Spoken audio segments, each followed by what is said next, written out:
ISUPK, Trinidad and Tobago, under Commanding General Yahanna. We will be live on the streets, 91.9 FM. Every Thursday from 7 p.m. Hosted by Captain Sawapya Allah and Officer Maskwayak. ISUPK under Commanding General Yahanna, live every Thursday night from 7 p.m. on the streets, 91.9 FM.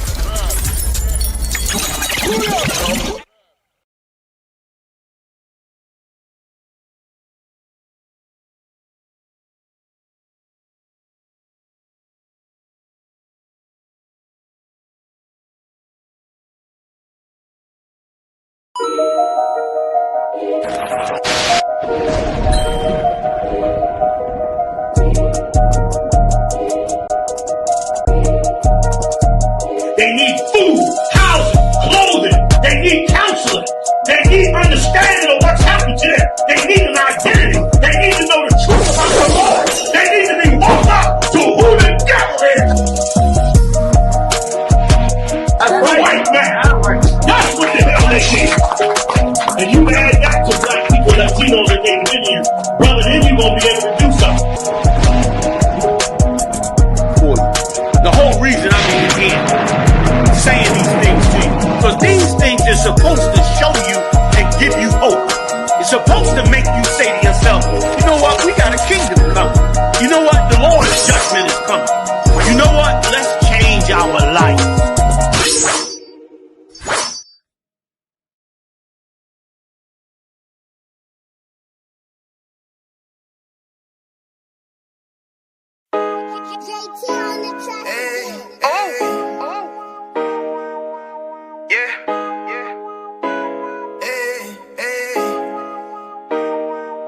You boy, you know what time it is, nigga. Better watch how you step in, yeah. But that was my niggas, yeah.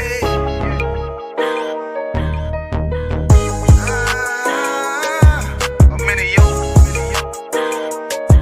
Got my nigga Rewan with me. But that was my niggas, it'll be an honor. You know what I'm saying? Under Commanding General Yahanna.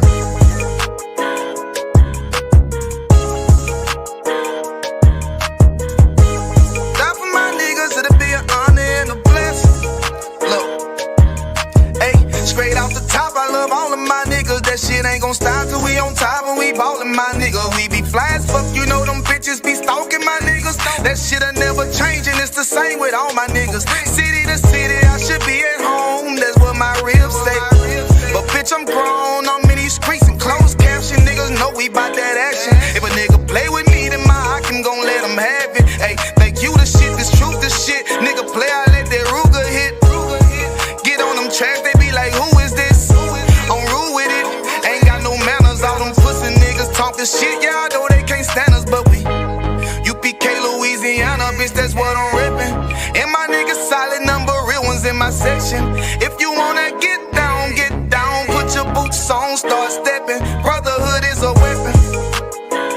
Brotherhood is a weapon. Better watch how you steppin', cause brotherhood is a weapon. If I die for my niggas, it'll be an honor and a blessing. Better watch how you steppin', cause brotherhood is a weapon. Watch how you steppin', cause brotherhood is a weapon. If I die for my niggas, it'll be an honor and a blessing. Better watch how you steppin', cause brotherhood I lay my life down right now for all my sisters and brothers, because I love them, I see them dapping and hug them. It's amazing to see how well we adapt from the struggle. Born again from a life of sin, trapping together. My mind frame was to kill my own kind. Feeling inferior, waking up ready to die. Run with them killers, so it's just a matter of time. For why take your life or let you take mine? That's when I realized the slaves killing slaves while the white man live to get old. We in them graves, shit got me feeling played. I opened the Bible, went through them records, found out we was royalty, a nation to be respected. But in this world we rejected, we hated for our complexion. Still fighting to get accepted, we hear the truth and reject it. But love is getting corrected, and all my niggas correct me. The commandments, the foundation we erected. Brotherhood is a weapon. Brotherhood is a weapon. Better watch how you steppin', cause brotherhood is a weapon. If I die for my niggas, it'll be an honor and a blessing. Better watch how you steppin'.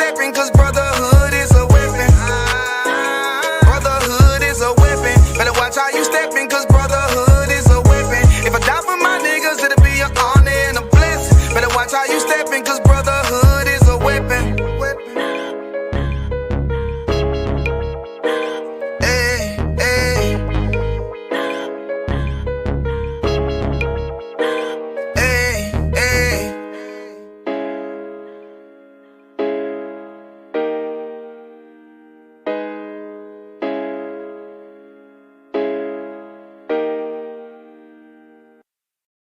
Hey, listen, brothers and sisters, man.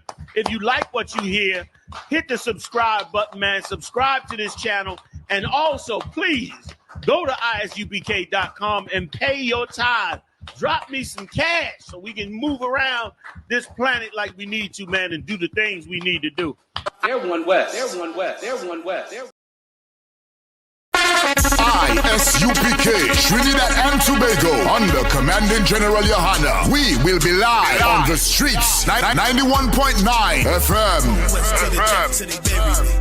Every Thursday from 7 p.m. Hosted by Captain Sawapya Allah and Officer Maskwayak. ISUPK under Commanding General Yahanna, live every Thursday night from 7 p.m. on the streets, 91.9 FM.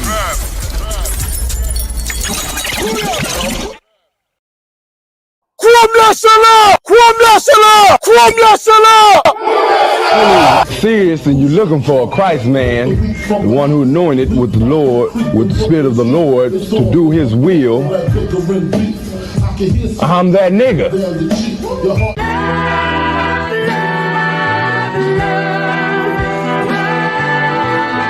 One West, 125th Street. Look, y'all put your faith in presidents like they gon' change this country. Run the league and let y'all play cause y'all gon' make a money.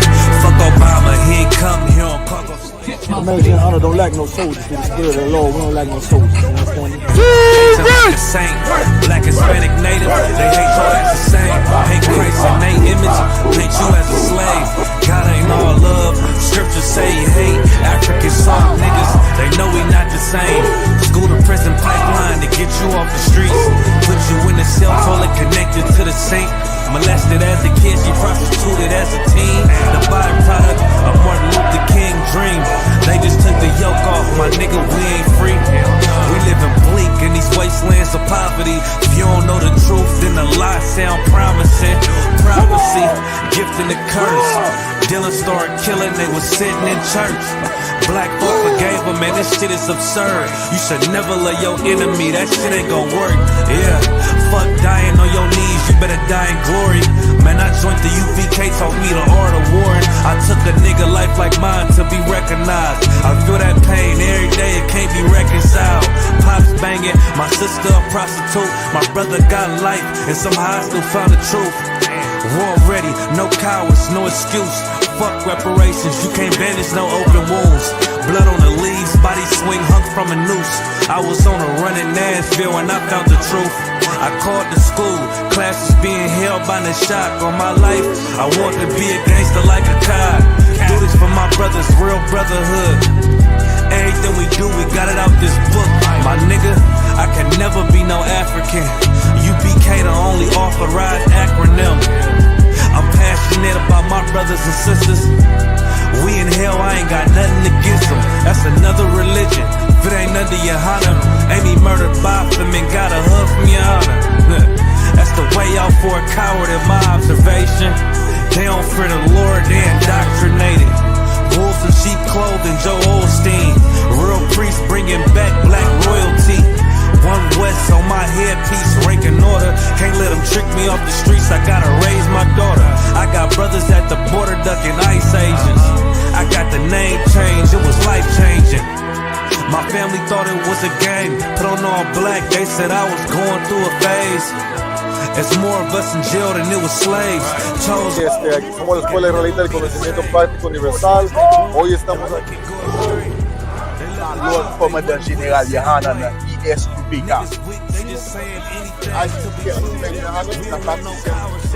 This is what Commanding General Yahanna did. This is what he did. First camp, I cut off all my dreads. I took an oath when that oil hit my head. Niggas capping like they lids. I'm a priest, I never stick no fork in no pig. I was dead till I found out how to live. This brotherhood taught me how to be a man. I came back to my roots, I had to dig. A couple gaps I had to bridge. I got a rib, I'm married to this work. You wanna serve the Lord, he ain't in the Christian church. I had to dig. A couple gaps I had to bridge. That's right. You wanna serve the Lord, he ain't in the Christian church. Hey, listen, brothers and sisters, man. If you like what you hear, hit the subscribe button, man. Subscribe to this channel. And also, please, go to isubk.com and pay your tithe. Drop me some cash so we can move around this planet like we need to, man, and do the things we need to do. They're one West. They're one West. They're one West. They're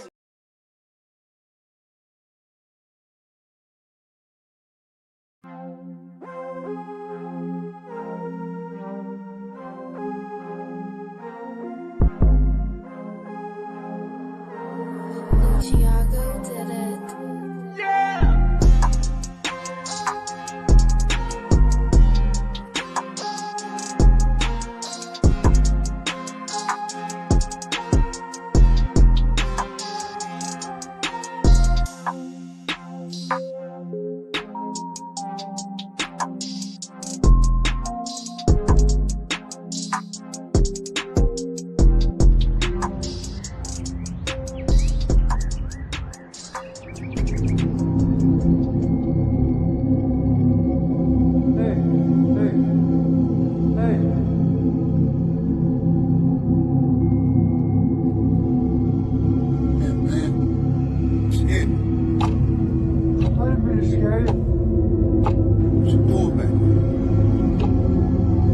Something to eat. I got some change for you. Go on real quick.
Hey, listen, brothers and sisters, man. If you like what you hear, hit the subscribe button, man. Subscribe to this channel. And also, please, go to isubk.com and pay your tithe. Drop me some cash so we can move around this planet like we need to, man, and do the things we need to do. They're one West. They're one West. They're one West. They're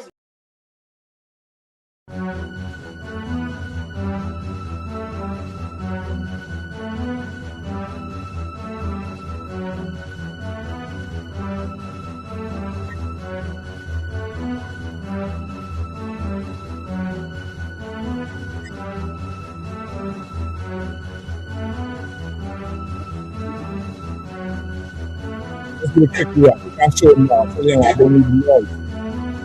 You gotta keep that.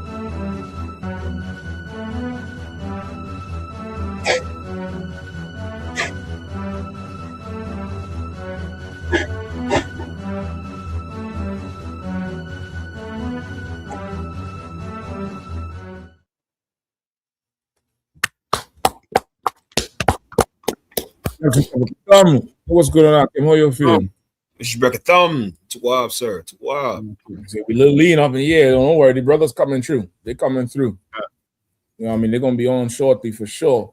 You know what I mean? We're back again Wednesday night on the Black Watch, holding it down. Commander Yahanna, hardest working man in Israel. Give him a hand. He might come on through tonight as well. We're gonna hit some of these topics, brother. These, you know, it's the world is in a whole stupor right now with everything that's going on. Like, I don't know. I need to declare that I found oil in my backyard so I could get $24 billion fucking dollars after 6 months of bombs. Right. I don't get this shit. Like, I need to ask them Arabs a serious question. What's better? You know, would you rather kill your father or get 24 billion? Because they chose the 24 billion. They chose that 24 billion. They tell Ayatollah, they say, listen, man, you had your time, Kamini. Your beard is old and long and gray. Now you could get up out of here. We take that 24 billion and run things over here with this regime. You know what I mean? Like they won $24 billion. I think they won. Yep. I think it's safe to say how Trump said it. Iran has never won a war, but they're good at negotiating. Right. I think it's safe to say that, you know, they won. Right.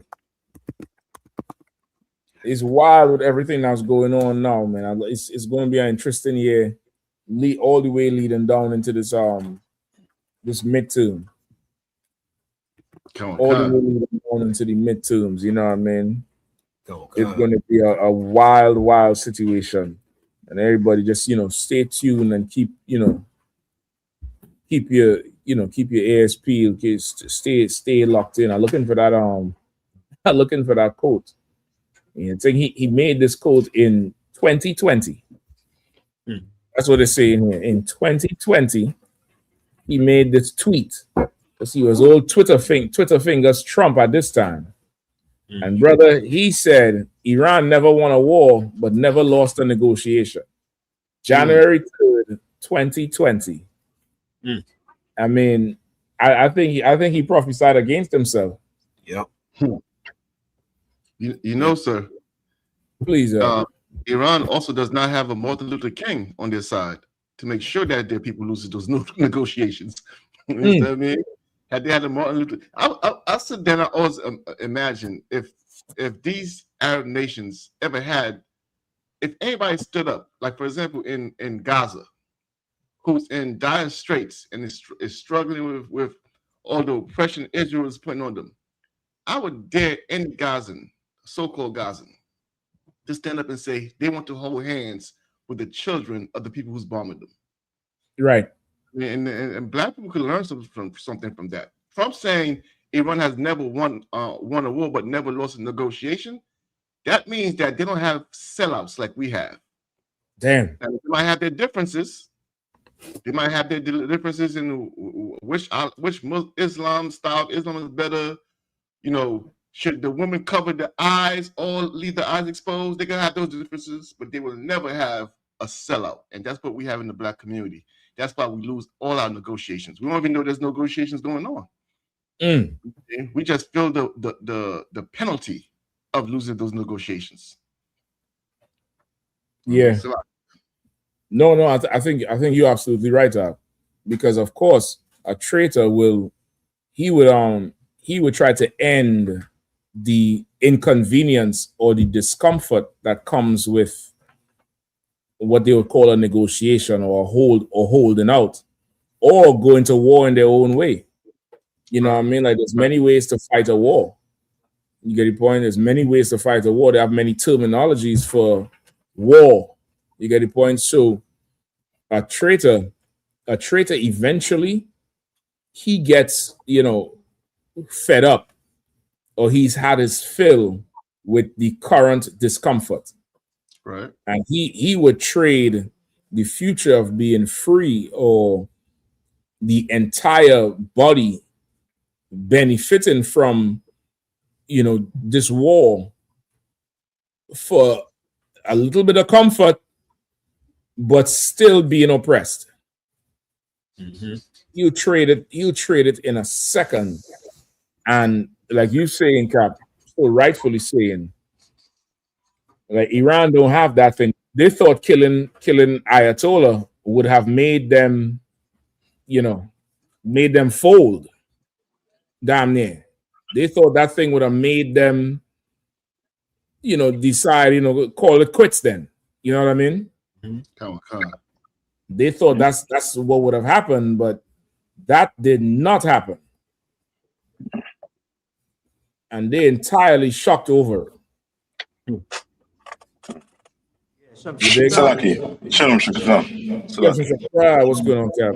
You know what I mean? Yeah, man. They thought putting the Ayatollah under the ground would have made it so that they could made them. He said, why don't they just quit? Why don't remember he was saying that? Why don't they just quit? Why don't they just give up? Because not everybody is like you. Not everybody is like you. Them people is heathens, but they're heathens on one accord in one body. And if it means the death of them, fine. But to them, death is better than slavery and oppression. Yeah. To them, it's fine. Go ahead and kill us, but you ain't gonna turn us into, a bunch of niggas and spics and savages and Indians like you did them people in America. That's how they look at that shit. Mm-hmm. They look at that shit like they're taking pride. Go ahead, bomb the hell out of us, villainize us in the media, do whatever it is you want, but you ain't going to be able to take us as trophy. You ain't going to be able to take us as a token or loot like you did with them niggas. Mm-hmm. You know what I mean? And brother, I ain't never seen nobody rob a bank and the bank come give them money. I mean, every news report I've ever gotten is that they pulled up with a shotgun, they had mask on the face, they passed the teller a note. These niggas robbed the bank and the bank came and dropped the money off. Well, they didn't drop it off yet, but they sent them a note. They sent them a note saying, yeah, we're going to drop it off for it. Mm-hmm. $24 billion out. And they say, go ahead. So, like I said, if I could, another thing too, that these heathens have, right?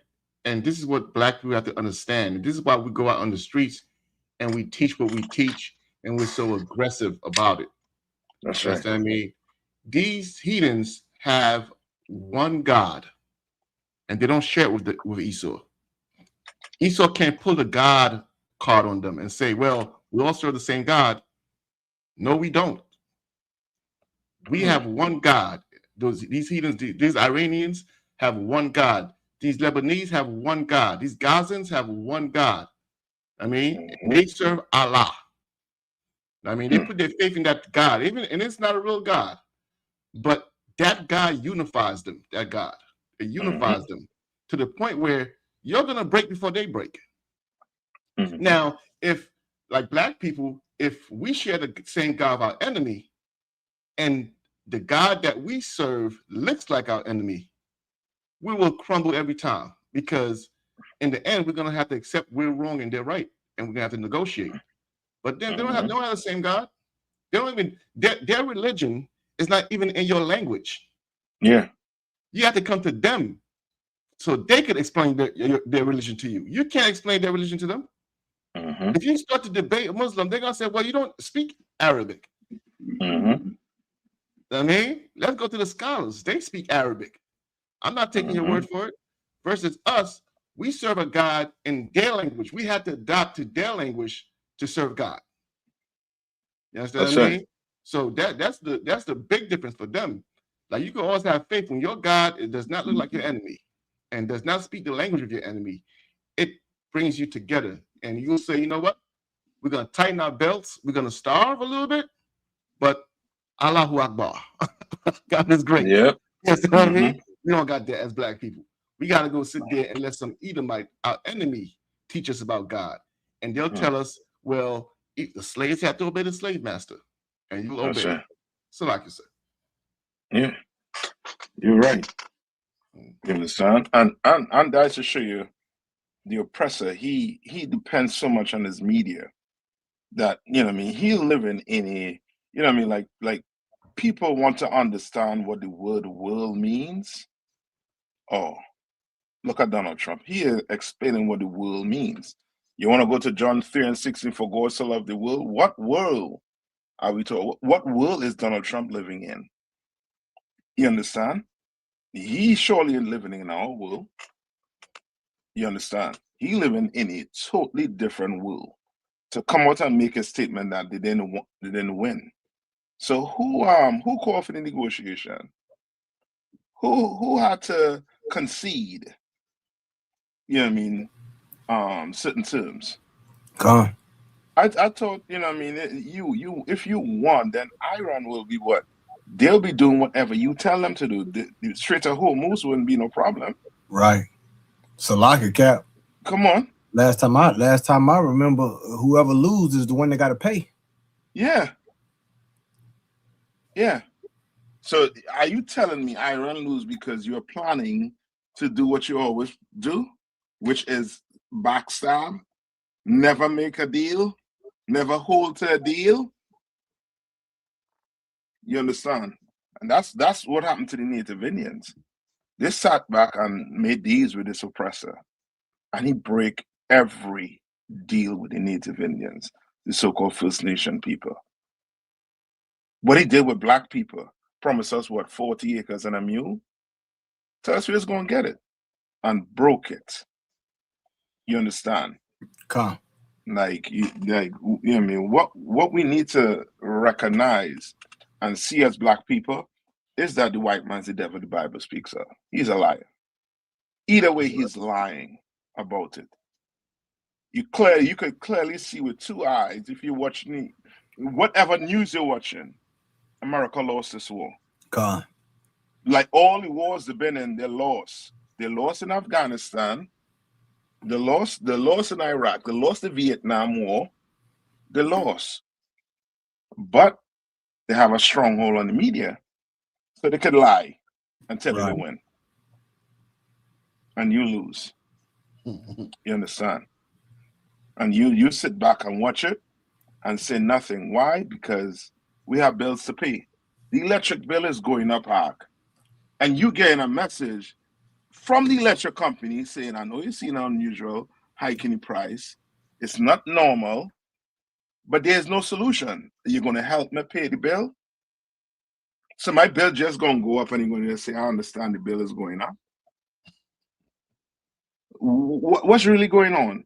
You understand what I'm saying? Like, we don't have time to sit down and deal with the BS. You understand? And they know it. They know it. It's the same thing Pharaoh was doing to us in Egypt.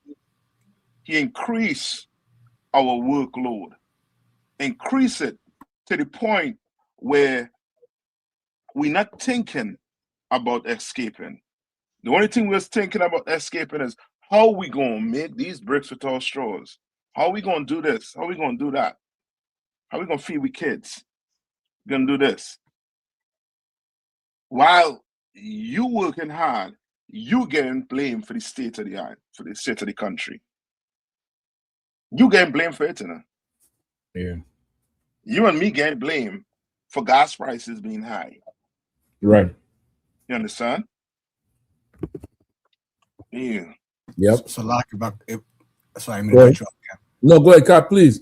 And you know they lost because anytime you seeing the Israeli government upset and saying that they don't agree with the deal, that's how you know Iran is dominating that deal. You know, they are a without a shadow of a doubt a regional power now in that area, and you know they beat them, and they beat them through. I'm not going to even say statesmanship.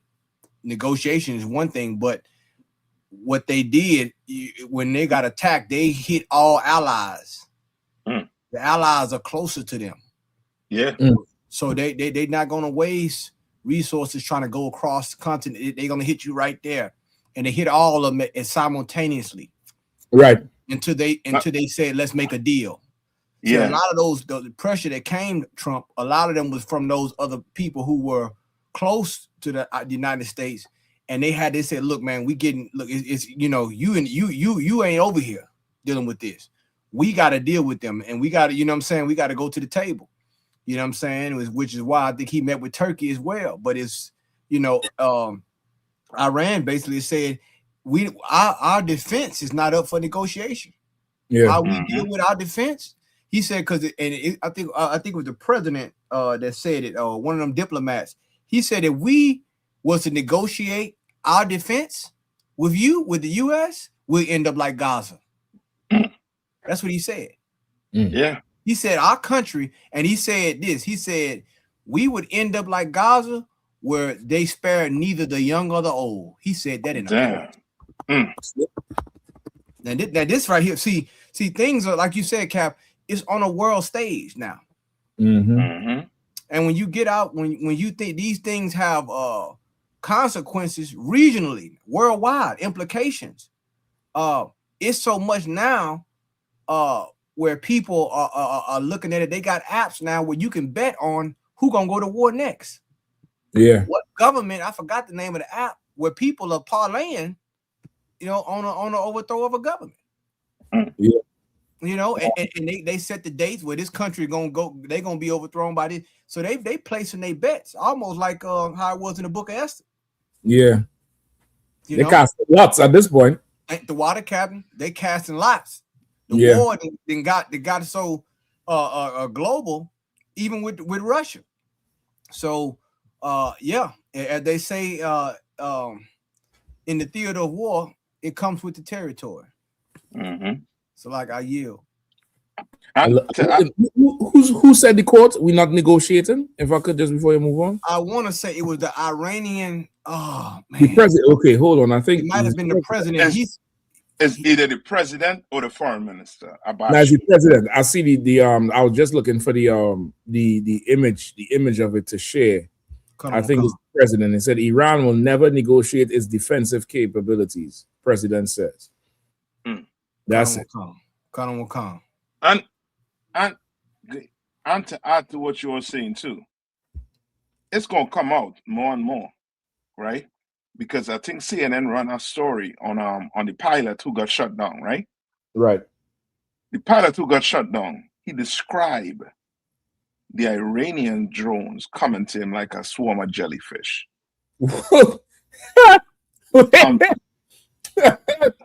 They're not coming out and really telling us what really went on. Like, they meet. Like they thought Iran was, because of all the hype talk, they thought they could have just go in there or they just been, quick. And that's from oppressing us. He got confident, like overconfident. His pride deceived him. Yes, his pride deceived him. Like he is going to nuke Iran. They're going to have to do it. Or else, they're in a what do you call that? A catch bag. They're done. They're done. Iran is going to be powerhouse in the Middle East if they don't do it. And do it quick.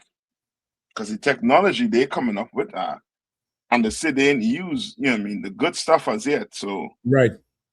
Yeah. Listen, Cap, as you say that there, I was listening either yesterday or today, this morning, either yesterday or this morning. They were saying that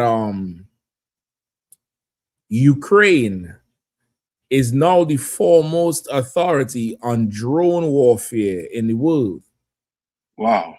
And they say the Ukraine not only is producing the defense drones or the counter drone for the drones, they also consulting and training America on how to fight the drones. And I'm like, imagine getting beaten so bad, you become an expert on who beating you. Right. Yeah.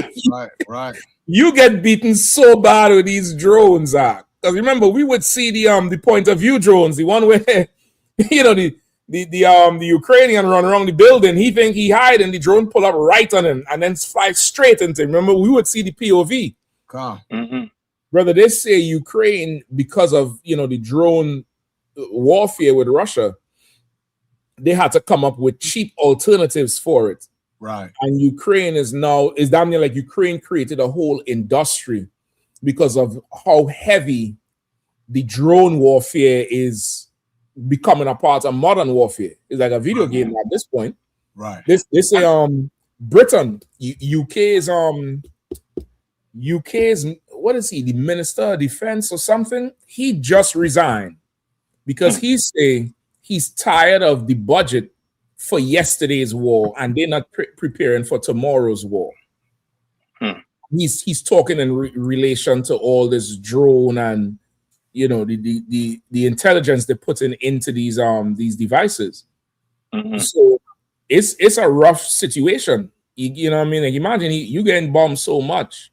They come to you because you get beaten by this drone thing so much. Tell us what you could tell us about the drone. Right. Well, Cap, you know they're making Iranian drones now. Ukraine?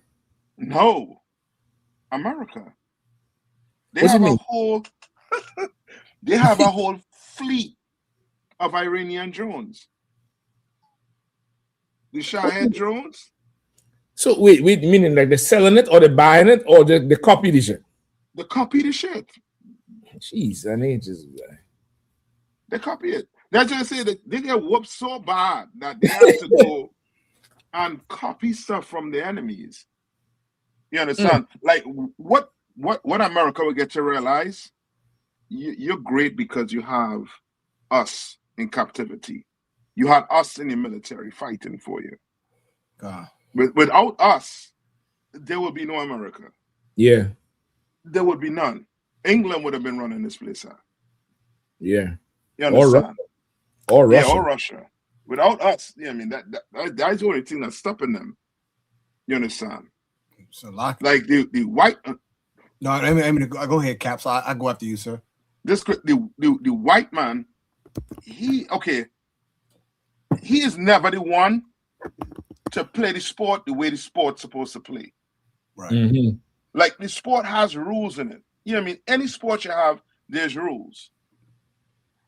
He plays the sport, but he tries to break the rules playing the sports. Yeah. And then when he breaks the rule, he come up with a rule so that he can break the rule. You understand? So when it comes to war, what I'm just trying to say is he is going to have to drop a nuke on them because that's all he have. Right. You understand? Like he's going to have to do it. He thinking like we weren't looking at him and thinking, oh, he had all this military hardware. That in today's war, that ain't working. That's right. It's not working. And when he was fighting in other wars, he always fought it dirty. Yeah. Like he was the first man to build the atomic bomb, first man to drop it on a country. Yeah. Like, he don't play. You know what I mean? You don't play. If them Iranians don't good for themselves, they wouldn't go get one quick. Slacky con.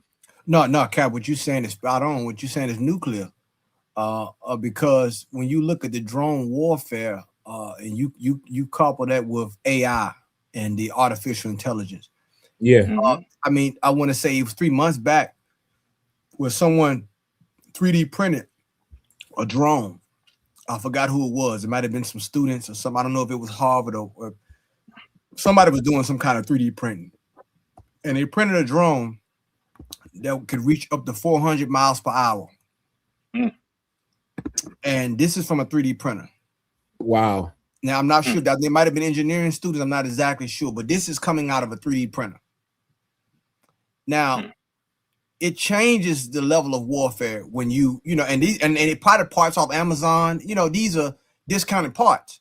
Right. And then now you take that, and then you look at a whole nother level, which is the underwater drones. They haven't started talking about that yet, but that's that is the next phase. That they don't want to scare those the ships and everything, but that is there. They have underwater drones that can take warfare under the sea just like a submarine, just as deadly. So these things here is the way the scale of war didn't change, and it's not like it used to be. You don't have to spend $1 billion or $1 million on a stealth bomber. They go print up, with that amount of money, you get 400 drones, 500 drones. You know what I'm saying? And then they spaced out within a 5 to 10 mile radius. Right. I mean, you really covering you. I mean, you really creating a border in the sky, a barrier in the sky. It's almost like Skynet, almost like the Terminator. Yep. You know, that like those things right there is a whole nother level. So this technology, man, and the evil inventions, I say, has reached to a height. I mean, like the Bible says, it's gonna reach our way to space. Yeah. It's like I yield. Yep. Just to respond to John C 4230, not the Prime Minister. You know, you all know Keir Starmer. He stepped down, I think, on Monday. You know, because he was just too weak to carry on. So he just stepped up. He was just too weak to carry on. Not Keir Starmer. The UK Defense Minister, his name is John Healey. He resigned in this month in June because he had a bitter dispute with Keir Starmer over the military funding. You remember last year when Russia was threatening, well, there was dropping statements and hints that that UK is close and one of their planes could reach in so and so time. Remember, UK came out and said they don't have pilots to fly the planes. I don't know if you all remember that. They have the weapons, but they don't have people to shoot. And they had all kind of schemes to. So he's asking for more money to not only recruit people, but to get drones. And UK so broke because they play their hand. They're bad at blackjack. They step away from the EU. You know what I mean? And now they're begging to come back in. Brother, he stepped down. He said he ain't gonna be over no military defense when you giving me $2.50 to go buy, a shotgun. Like, I need more pounds, nigga. I need more pounds. He stepped down. Keir Starmer said, "That's it. I'm done." Just now, UK, it'll just be vacant talk. It'll be Buckingham Palace and then the streets. They just need to come and give the country to the Israelite School of UPK. We for sure ain't gonna quit. We gonna figure out how to do this thing. You want men to go to war? Ain't no problem. Give us all them big houses in every shire, Lancashire, Worcestershire. We'll fill the ranks in that military. We'll handle everything like that. Just give us the bounty, give us the finances, give us the keys, and just leave us the hell alone because you don't even have the gall. Or you a British man, grow up in there. And you such a goddamn quitter. Yep. You should have seen him crying with his old broad and he thanking her for being his backbone. Nigga in the seat 2 years. 2 years. And he crying and leaving out. Brother, they're not built for this thing, They thought they was racist, They're not built for it. That's right. They thought they could survive without people who are non-white, and they're not built for it. That's it. I mean, the earth is spinning in a way right now they never really prepared for. If it's 10 points of information, they're only prepared for 2. They ain't factor in the rest of them because who would have thought that out of COVID and out of the Ukraine war, then Palestine, now Iran, that Ukraine would have a rising industry in making defense drones. Who would have thought that thing out? And you know what that means? Like they're now gonna have contracts, they're gonna be, consulting. Like they have a whole industry from getting beat. Right. Yeah. Like there's always some dollar to be made in between this oppressor's conflict, man. Yeah. There's always some dollar to be made. So it's gonna be crazy. It's gonna be crazy. You done send people to die. And now we talking about agreeing to pay $24 billion back to them that you took from them. Yeah. As part of, I think, hold on, let me see if I could share this one here. This is what they're saying is the framework for the deal, the so-called deal that's outlined. They're saying 24 billion. These funds are Iranian oil revenues that have been held in restricted foreign accounts due to sanctions. Iran's negotiations have made it. So like yes, I could read it to you. No, so go ahead. Right. Iran's negotiations have made the release of these frozen assets a condition for finalizing a border agreement. Now imagine that you bombing them. You talking about we're gonna open the streets. Them niggas say, listen, that 24 billion you all had for us. Where is it? Where is it? Where you say it is? No, it should be in Tehran. You mean it's in Tehran? Yeah. As soon as I get to Tehran, we'll talk. Yeah. Let's get that 24 billion over here to Tehran so we could talk some more. Read on, brother. So it's like, so if I could. Yeah, please. In the class earlier today, you was talking about how America has fallen. Oh, how he has fallen. What happened to we don't negotiate with terrorism? Come on, man. That's right. Come That's on, right. warrior, man. That's right. Come on. I mean, and it was under a president who was just as much of an imbecile as Trump is. That was a George Bush, George W. He said we don't negotiate. Not W. Right. I mean, now they're negotiating with these so-called terrorism. I mean, yeah. That's insane. I mean, we talking about a regime they say was beating women, killing the people. Remember, they say they killed like 40,000 of them in the streets for protesting. Exactly. Now you negotiating? Right. What about the people? Right. What about the people? That midterm haunting you like Beetlejuice. Yeah. But haunting you, boy. It's a lock and cap. Come on. And let me tell you something. Boy, let me tell you something. Boy, let me tell you. We seeing the nature of Esau right now. Yeah. He'll negotiate with Satan himself to keep that oil flowing. Hell yeah. Like he do not listen. I mean, the closer it get to Christmas, I mean, listen. Yeah. He's trying so much. And listen, it's so bad with the economy. Tell how bad it is. I got word today. This came across my desk. It's so bad that conservative white women and conservative white men in the South are starting to sound like liberals. Because they're talking about the inflation rate and how the job should pay them more. Hold on. I thought you were non-union. Right. That's starting to sound liberal. No, don't sound liberal now. Don't start to switch sides now. See, that lets you know how when these people, like we dealing with a man who sold his birthright for a morsel of meat. Yes. That wasn't even cooked. You understand? It wasn't even well done. Like this, who we dealing with, and they would do it, and the Iranians know they would do it. Yeah, because they understand. Even though they over there, they understand the political pressure that he's under. And MAGA didn't fracture. It's so bad. Tucker Carlson said, "I'm not voting for the Republican Party." He said, "I mean, like it's so many of them that broke rank." I mean, and it is a sight to see. I've been looking for a red hat every week. I'm going to be looking this weekend down here. I'm looking for them. I don't see it. Right. I don't see America first. I don't see make America great again. I don't see none of that no more. You know why? Because the tide has changed. And now they realize that that's why the Bible says you better count the cost when you go to war. Yeah.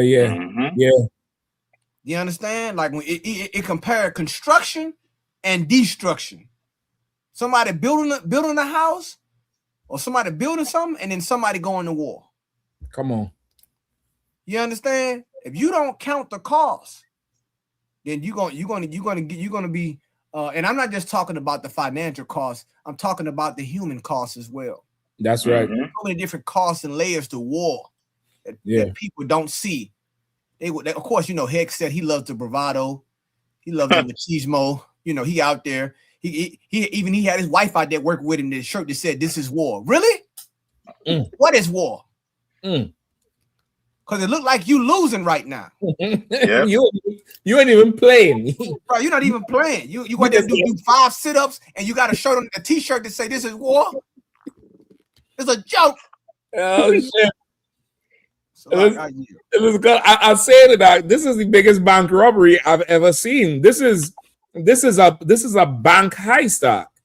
Like, okay, they agreed to 24 billion of frozen assets. So I read a little bit more on on the rest of this deal. What's on the table? Of course, nothing fully official, but there's a little more on the table. U.S. stance: the White House has stated that the U.S. government is not directly paying any money to Iran.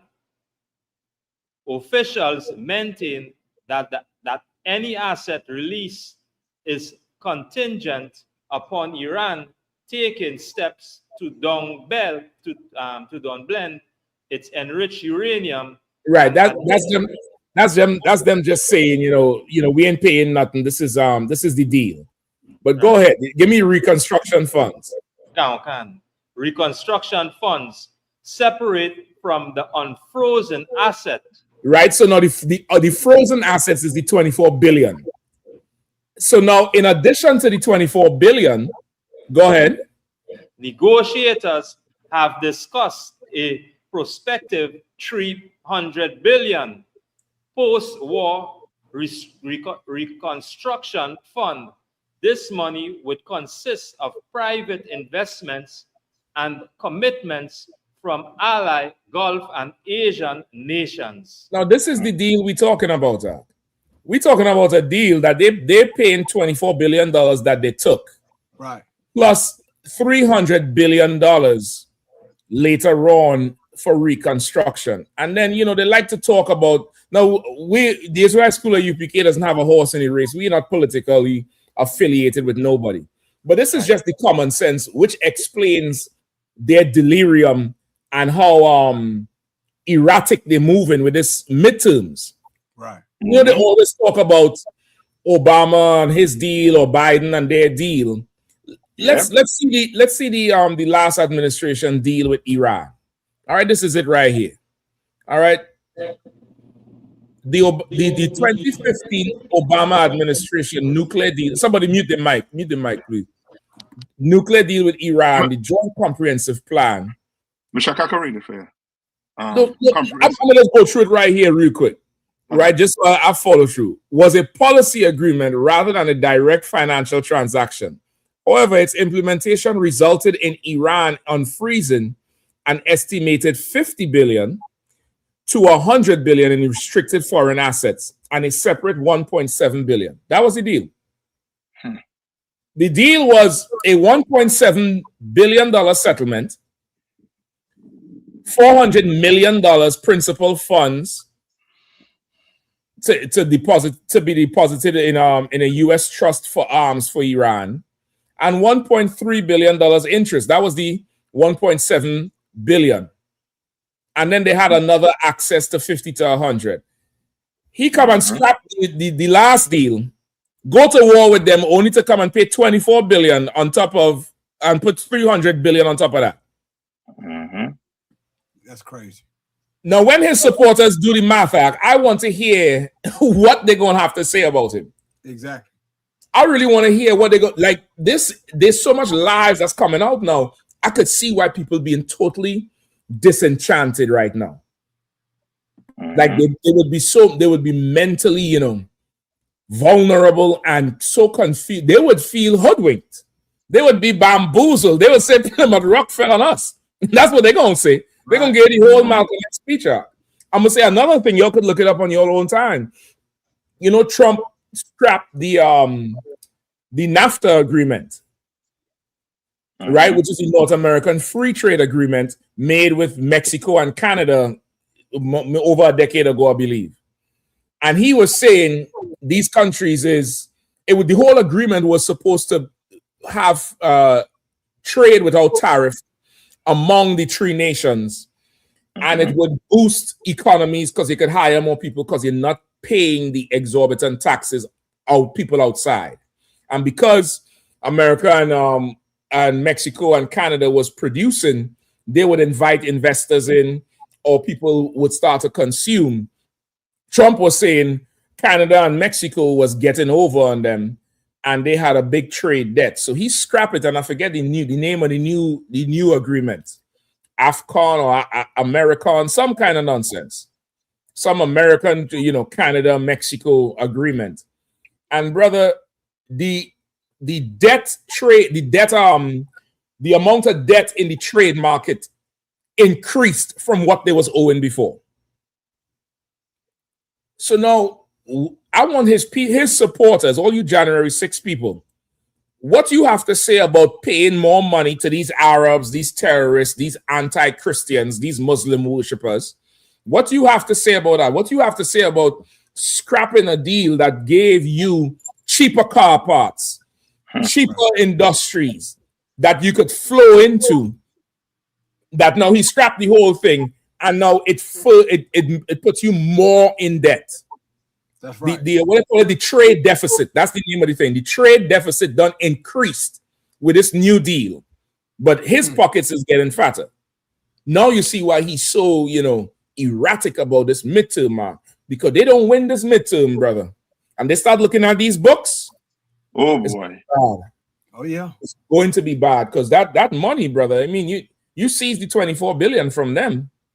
That money could have gone to your farming industry. You could have just take that shit like you took Maduro money. Oui. Yeah, the rest of this year is about to be so eventful. So eventful. I thank the Lord for it. It's going to be eventful. It's going to be something to watch. Come on. Sir. Please, Also, and what you're saying is so heavy, man. I thank the Lord for the ISGPK because we see things that the average person don't see. Right? We know the scripture says, even though they're at war, they're confederate against thee, meaning the thee is us. That's right. What they're not saying is this: along with the money they're talking about, that card that America has always had in its back pocket, right? After it has impoverished a nation, it has bombed the nation, it has destroyed a nation, it opens up for the people who have been impoverished to come into the Black communities and open up businesses. You know what I'm saying? That's why the scripture says that we are merchandise. You understand what I mean? You're going to see Iranians coming into Black communities with perfect credit, getting $100,000, $200,000 loans and opening up restaurants. They're going to have a whole industry. I mean, they're talking 29 billion, 300 billion. They're not even talking about your neighborhoods. You understand what I mean? That's always in America's back. Well, how do you think the Koreans got here? The Koreans that are unaliving your children. How they get here? There was a war of America at some point. That's how they got here. And you were merchandise. You were part of the negotiations. You don't know that. You understand? That's why we try to teach in here that Black, Hispanic, Native American Indians, you need to turn back to your own people, man. Because you are merchandise and you're always in the negotiations, whether you know it or not. That little hood, that little ghetto that you think nobody wants, there's going to be an Iranian store in there selling you stuff and abusing your people. I mean, Salaki, sir. I yield. No, you so right up. Go ahead, Cap. No, I was agreeing with him. You know what I mean? Like, you know what I mean? What Black people go ahead to take from us, Hispanics and First Nation, take from us also too is you hurt the white man by his pockets. And what do I mean? Let's stop celebrating Christmas. Let's stop celebrating July 4th. Let's stop celebrating Mother's Day. Let's stop celebrating all these holidays. And I guarantee you, you're going to start listening to what you need in the hood. Right. I guarantee you. You're going to have to hurt him in his pockets. The Iranians showing you how to deal with him. You understand? They're showing you. Hurt him in his pockets. And he will come begging for a deal. Captain Michelle just showed us the deal Barack Obama made with them. Trump ripped that paper up the first term he got in office. That's he right. ripped it up. Right. And he said does he claim to have a book called The Art of the Deal or something? That's right. He's, you know what I mean? He's a scammer. Salaki. I'm right. It's Salaki. You know Wait, what? he might be Nigerian. He might be Nigerian. Oh my goodness. It's a rip. It's a rip off, man. I mean, he can't even keep the pool outside the Washington Monument clean. You know what I'm saying? I'm hearing they finding ducks in there, everything dying in there. You understand? You supposed to drain the swamp. It looked like the swamp.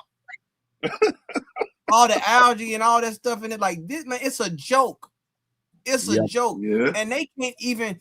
And you know the look on these people's face. This, I mean, it's so bad. I'm going to different places, and I'm seeing they got the poster board of the Constitution up now in different places. What you got that hanging up for? Who you trying to remind of the Constitution?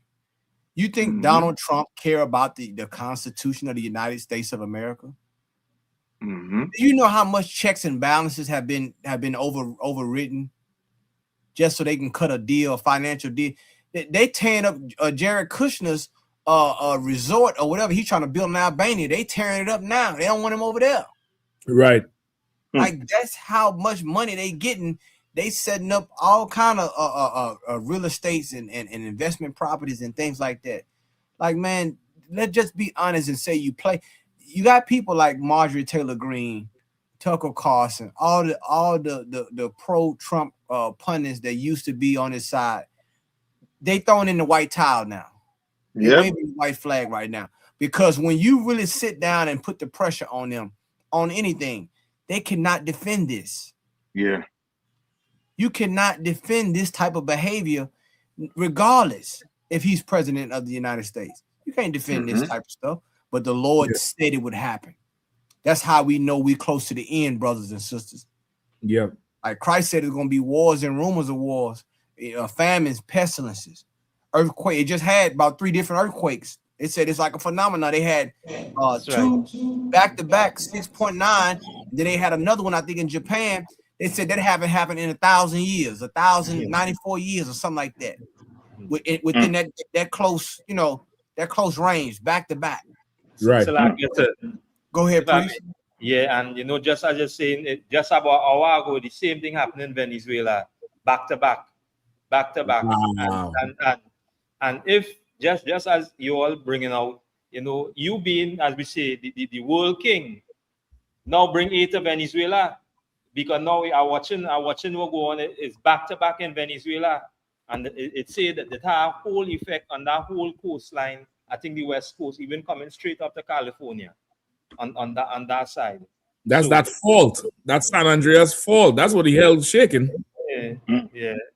Because again, remember you remove a president from his his location, right? And it's up to now you're still in hearing about Maduro. Up to today, you hear nothing not about Maduro. But Venezuela now, as you see, back to back 7.2, 7.5. Yeah. And that's strong earthquakes. That ain't no jokey earthquake. Yeah. I'm looking at some of the pictures. The damage is ridiculous. Damn. Go ahead, Cap. Yeah, no, I just would, and those are some of the signs that Christ said would happen.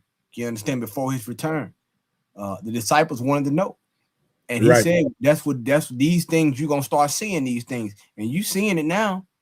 We're seeing it more and more. So what manner of mind should we be in as Black, Latino, and Native American Indian people, man? This is no time to play game. We need to get our house in order. You understand? We need to turn back to the Most High and seek his benevolence, his grace, and you know what I'm saying, to ask the Lord to forgive us for our sins. That's right. You understand? And change our life. Because, man, if you're not listening to the ISUPK, who you listening to? Right. Who you listening to out here? You got people out here, man. I'm gonna tell you, they're gonna leave you dry. I'm telling you right now. You got a lot of charlatans out here. Right. You got a lot of people out here that cosplaying like they men of the Lord. You got a lot of people out here doing that, but it's just not true. I'm sorry. Yeah. I know you got itching ears, but it's not true. You understand? The UPK 1969 has been telling our people who we are. Do you need the heathens to tell you? You need an Iranian to tell you the Lord's chosen people? The Lord may give you that if the heat up. He may do it. But you heard it here first. Right. You understand?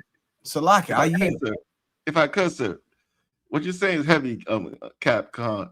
The Lord might do it, but how shameful would that be? You understand what I mean? To have your brothers here since 1969 telling you you're the God's chosen people. I bet you the Iranians tell you you're God's chosen people, you're gonna jump on the bandwagon. And you're gonna start, you know what? When they do tell you you're God's chosen people, you're not gonna come into this truth. You're gonna go start a fake Israelite group. That's right. That's what you're gonna do. You understand what I mean? Instead of coming and joining the body who's been telling you who God's chosen people are. You know what I mean? You're gonna go and join the fake group. I mean, it's the same thing that happened with this blackout with the Asians. I mean, with the Asians, this blackout, our stance on the Asians have not changed. That's right. The Asians' stance on black people has not changed. Your stance has changed, black man. That's right. Because of something happened. And Right. you're reactive, not proactive. You're reactive. That's right. You understand what I mean? And when you're reactive, what you should have did was you should have came to the people who've been telling you, let's separate. Right. And get guidance from them. But Yeah. no, you went and start your own group. And you're gonna find out soon the Lord is not with you. Because he wants order. That's the thing that black people don't understand. Blacks and Hispanics don't understand from the Lord. He doesn't want rage. He doesn't want your own thoughts. He wants order. Right. The Lord is a man of war. You understand what I mean? There's ranks. And until you get under those ranks and do what he says, he's not with you. No matter how good the idea is. Salaki, I yield. You're 100% right. Salaki, go ahead. No, go ahead. No, go ahead. No, I was just gonna say, even if the heathen do say, we are the Israelites, we probably try to make a religion with them. Good night. Yeah, I mean, we probably try to make a religion with them and be a part of them. Mm-hmm. You know what I mean? Remember the prodigal son? And people would see him sleeping in the, with the animals and be like, "Yo, you ain't supposed to be here." Right. And he didn't really wake up until later on. Right. They knew his position. They knew his position. It's like, yo, how? And until they started to mock him. Remember, I think that's in the parable. I think they started to mock him and tease him. Mm-hmm. Yeah. That's when he's like, "Let me go take my position back." Like when you really look at it, the Lord had to be madly in love with us, because God damn, right? We are a stubborn people who is rough. It's a rough thing. It's rough, but he in it with us, till the end. He down with us till the end, and we really not like adults in this thing. We're really children in this whole grand scheme of things. And we're very innocent children too. Like we'll suspect each other of the most evil thing. But the heathen, we'll give them a pass. We'll not say, well, I don't put it past them to do this. We'll be like, nah, Mr. Ying Ying, what they don't do nothing, they're not that bad. Right. Miss Lee, man, Hussein, my brother, man, Hussein, Ali, like we look at the heathens like they will not skin us alive for fun. Exactly. We look to them for that thing and don't understand it. Like we really need the Lord's protection. We need a father who understands evil. Understands evil, because we absolutely do not understand evil. Cap, go ahead. I'm gonna jump back in right after, based on something you said and a warrior said too.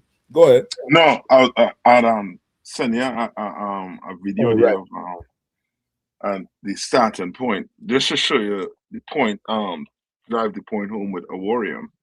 Okay. Like it's like more and more is coming out. You understand? Now the small hats, they're not the real Jews. They're not who they claim they to say they are, who they are. Right. And now the question have to be asked: who are the real Jews if they're not? Right. If the land don't belong to them, who does the land belong to? You're going to say the Palestinians, based on what? on your history books. It can't be the Bible you're talking about. It can't be the Bible. Go on and play that. So he interviewing some Christian evangelists, I believe. You know what I mean? Or some ex-Christian evangelists. Okay, I pulled it back a little bit before 340, all right? Yeah. Yeah, and so have I. And so that's the thing is as we grow and hopefully mature, we look at the surroundings and say, okay, what is truth and what is not truth? Yes. And a really simple truth is the nation state of Israel is not the ethnic tribe that's described in the Torah. And so if that's our baseline, then okay, now we can reshape we can look at what's truth and not truth and see, you know, where people are leveraging that card or weaponizing that card for their own gain. But you would think, again, even if you're not familiar with the details of that book, you haven't read the Old or New Testaments, you would sort of intuit, you would sense that Jesus is not in favor of, say, like genocide. Correct. That's about this. So that just goes to show you, they know that man across there, he's just saying he's a Jew for whatever gain purpose he has, which is money and wealth, and to steal land. Right. They know it. You understand? They know the people who they have here, we the ones that have to keep in check. We the ones. You know what I mean? That's why people thinking the Iranian war died down. It's done. Ain't nobody talking about the warships. With the warships on them. They know they bring over. Yeah, them carriers, aircraft carriers, where they at? They're on the way back? Yeah. They said it's on the way back? I ain't hear nothing about them saying it's on the way back. That shit's sitting right outside here. Waiting for when is the date for the for the election, November, whatever. And we'll see what's gonna happen. Right. You said it. So if I could real quick, and I'm noticing too, a lot of the tones have changed. I've seen several videos these past weeks of Black people speaking against Martin Luther King. I've seen Black people saying integration was a mistake, right? And it's been like, and I'm gonna confess right now, sir. I understand Jonah. I was not pleased to hear it. The Lord's gonna have to kill a couple of trees before I accept these Christians coming in and regurgitating what we've been saying since 1969. You know what I mean? I heard brother, you and me both, Cap. You and me both. You and me both. It's like a stain. You know when something stain, and to remove it, it's like somebody had to step in who could really, remove that stain. Because all way you're using it can't remove that stain. But there's only one thing could remove that stain. That's the Lord. And when the Lord step in as a father, he will remove that stain. Because imagine 400 years, and just like as we say, this devil speaking, we've been stained. And again, we must say Barakataya or Eshai for Commanding General Yahanna, because now we was to a point where we could not be revived. And as the scripture says, it say no man cometh unto me, lest the Father draw him. And the Lord had righteous black men to draw us. And Commanding General Yahanna hold that line, and he's still holding it today. He didn't give up.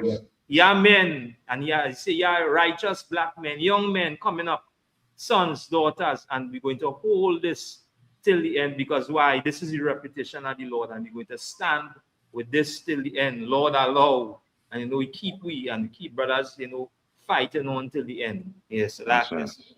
Go ahead,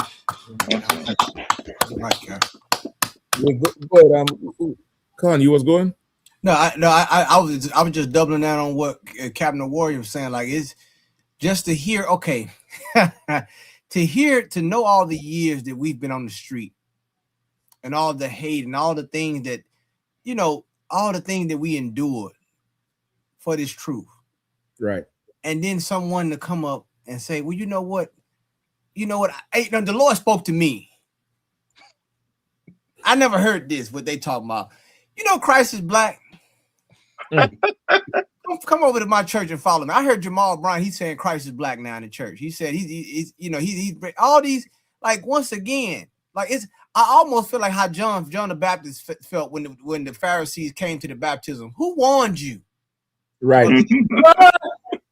Who warned you? Why are you here? Like, that's why. I'm sorry, it's to the damn point where damn. Like, I mean, but once again, they have to find a way to rival the ISUPK, yours truly, under Commander General Yahanna. Right. You have to find a way. And let me tell you something with war. Usually with war, when it comes to information, the truth, if you can't cancel the truth. So sometimes you have to add noise to drown the truth out. Mm-hmm. That's how it works. When you want to try to, you know, stop the truth, they just have to, as the scripture in Revelation say, they have to be a flood, right, of lies to try to drown the truth out. So you start to hear all this noise and how things that sound similar to the truth, but it's hybrid. It's not, you know, it's a tear. It's not real wheat. Right. And there's plenty of them out there. I mean, you name it. All colors, shapes, and sizes. Man, they have the message. I'm sorry, Cap.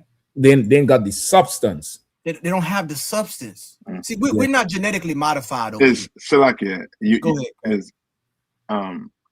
You breaking up, Kahana, or is my computer? Oh, I'm not sure. I don't know if anybody can hear me. I could hear him consistent. It might be you, Cap. Yeah. Drop out and drop back in. Yeah. Colin will come. Nah, yeah. I don't want to go on in my diatribe because, like I said, I wore him. He said something that was here. How about Jonah? I know exactly how you feel, brother. 100%. Every single day. And the thing with it too, sir, it's back to what we were saying earlier. You can't just wake up with an idea. You know what I mean? The Lord has established his kingdom already. Yeah. I mean, you got to fall into the ranks. You can't come up with a wise idea because the Lord's not with you.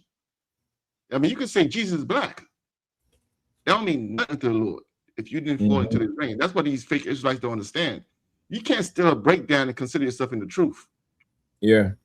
It doesn't work that way because you're not part of the body of Christ. Christ says certain things in the scriptures. If you don't understand it, you know what I mean, and you don't understand why he's saying it. He's saying we're one body. He said it so many times.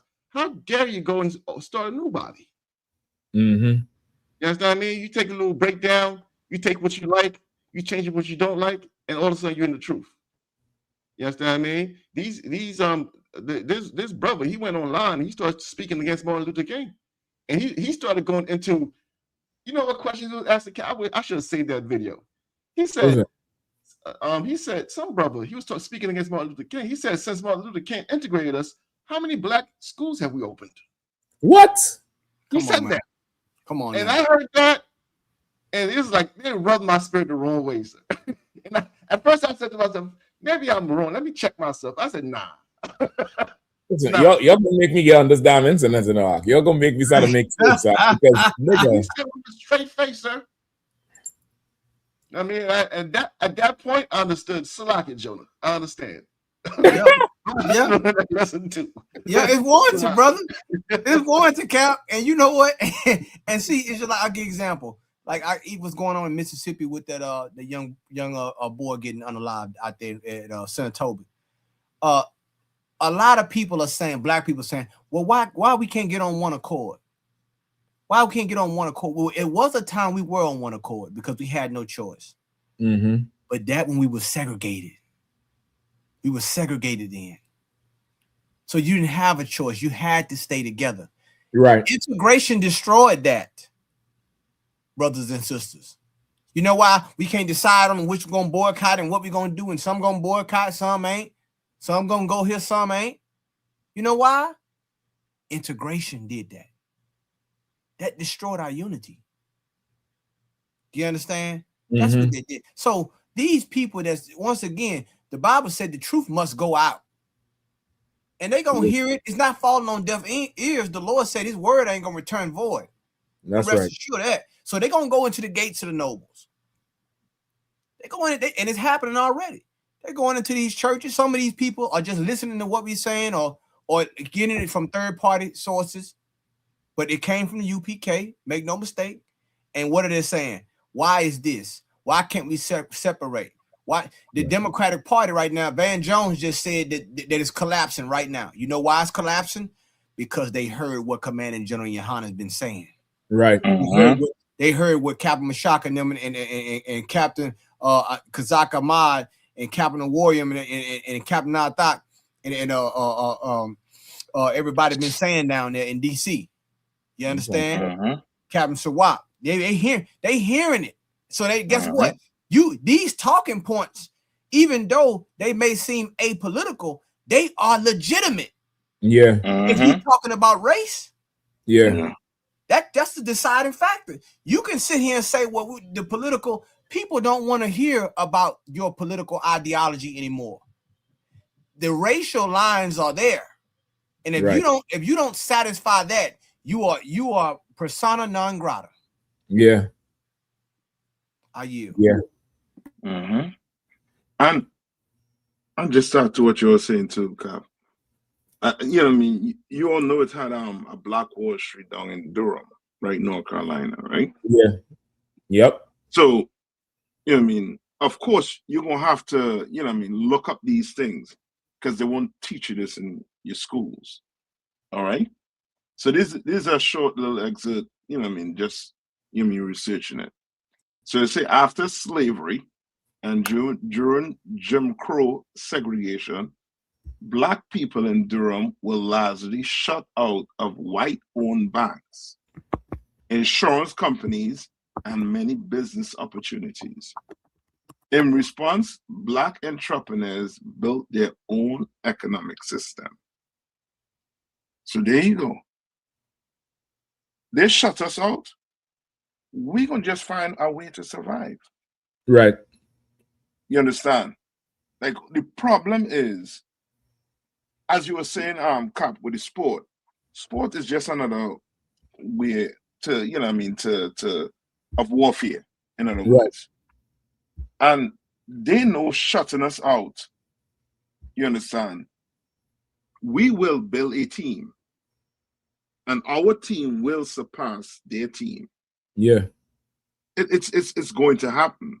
But just imagine you brought us across here, enslaved us, and we were able to come out of slavery, so-called speaking, and build Black Wall Streets all over America. You know what it would take for other nations to do what we did from what happened to us as a people. Right. Yeah. Listen, we know what it would take. It would have taken civil rights. Yeah. It would take us marching. But like you saying, Cap, we built that shit in less than 100 years that outpaced them economically. That was robust enough to survive the Great Depression. Yeah. Imagine that shit. Go ahead. And to add, so yeah, I mean, to what you were saying too.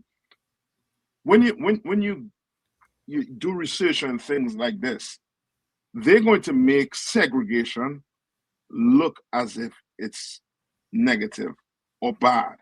Right. When that's the best thing for Black people. That's right. Yeah, I mean, that's the solution to the problem. That's you right. Understand? The Iranians, they segregated from the so-called oppressor. You understand? The Chinese, they had their own business in America. The East Indians, they're segregated. But how come when we talk about segregation, or you racist? You understand? Right. So the end, right? So they say, look, watch this.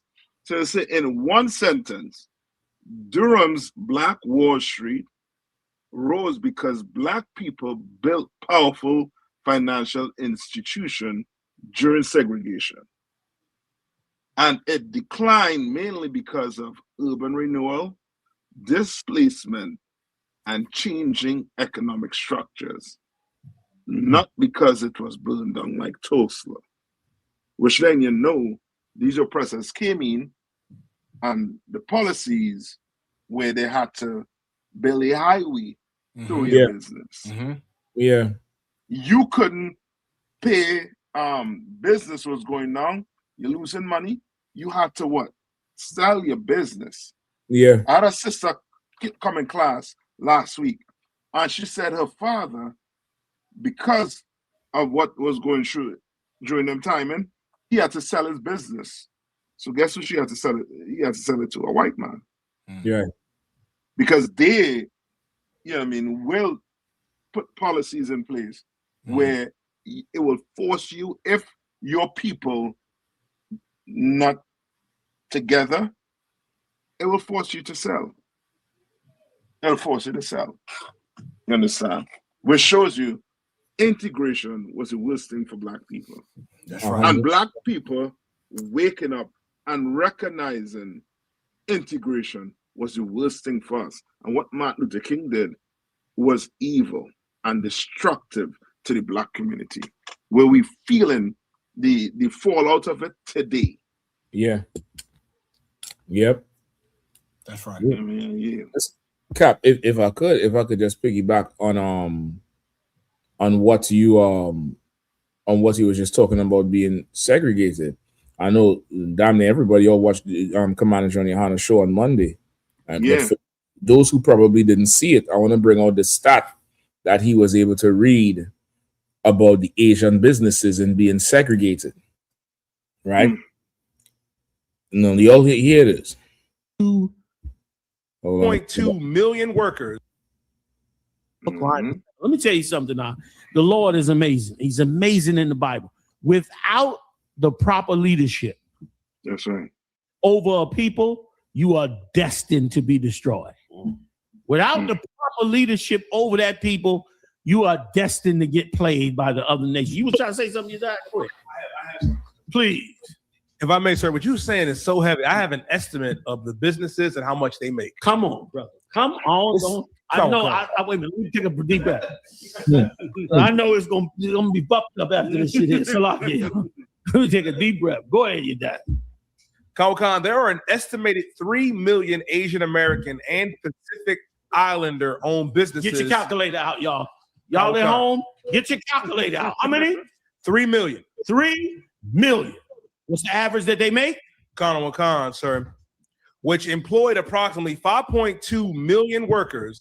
This includes over 650,000 employer businesses, firms, and paid employees that generate an estimated 1.2 trillion in annual receipts, the largest contribution of any minority group. Let me tell you, brother, Salak, let me explain something to you. Let me take another deep breath. Let me explain something to you. What Yediah just read is where the entire Black economy is at. Yeah. If Black people had 1.2 trillion. Now remember, a trillion is over a billion. $1.2 trillion. That's your Black economy. Instead of you running these businesses, instead of you having how many? 3,000? 3 million? 3 million. 3 million.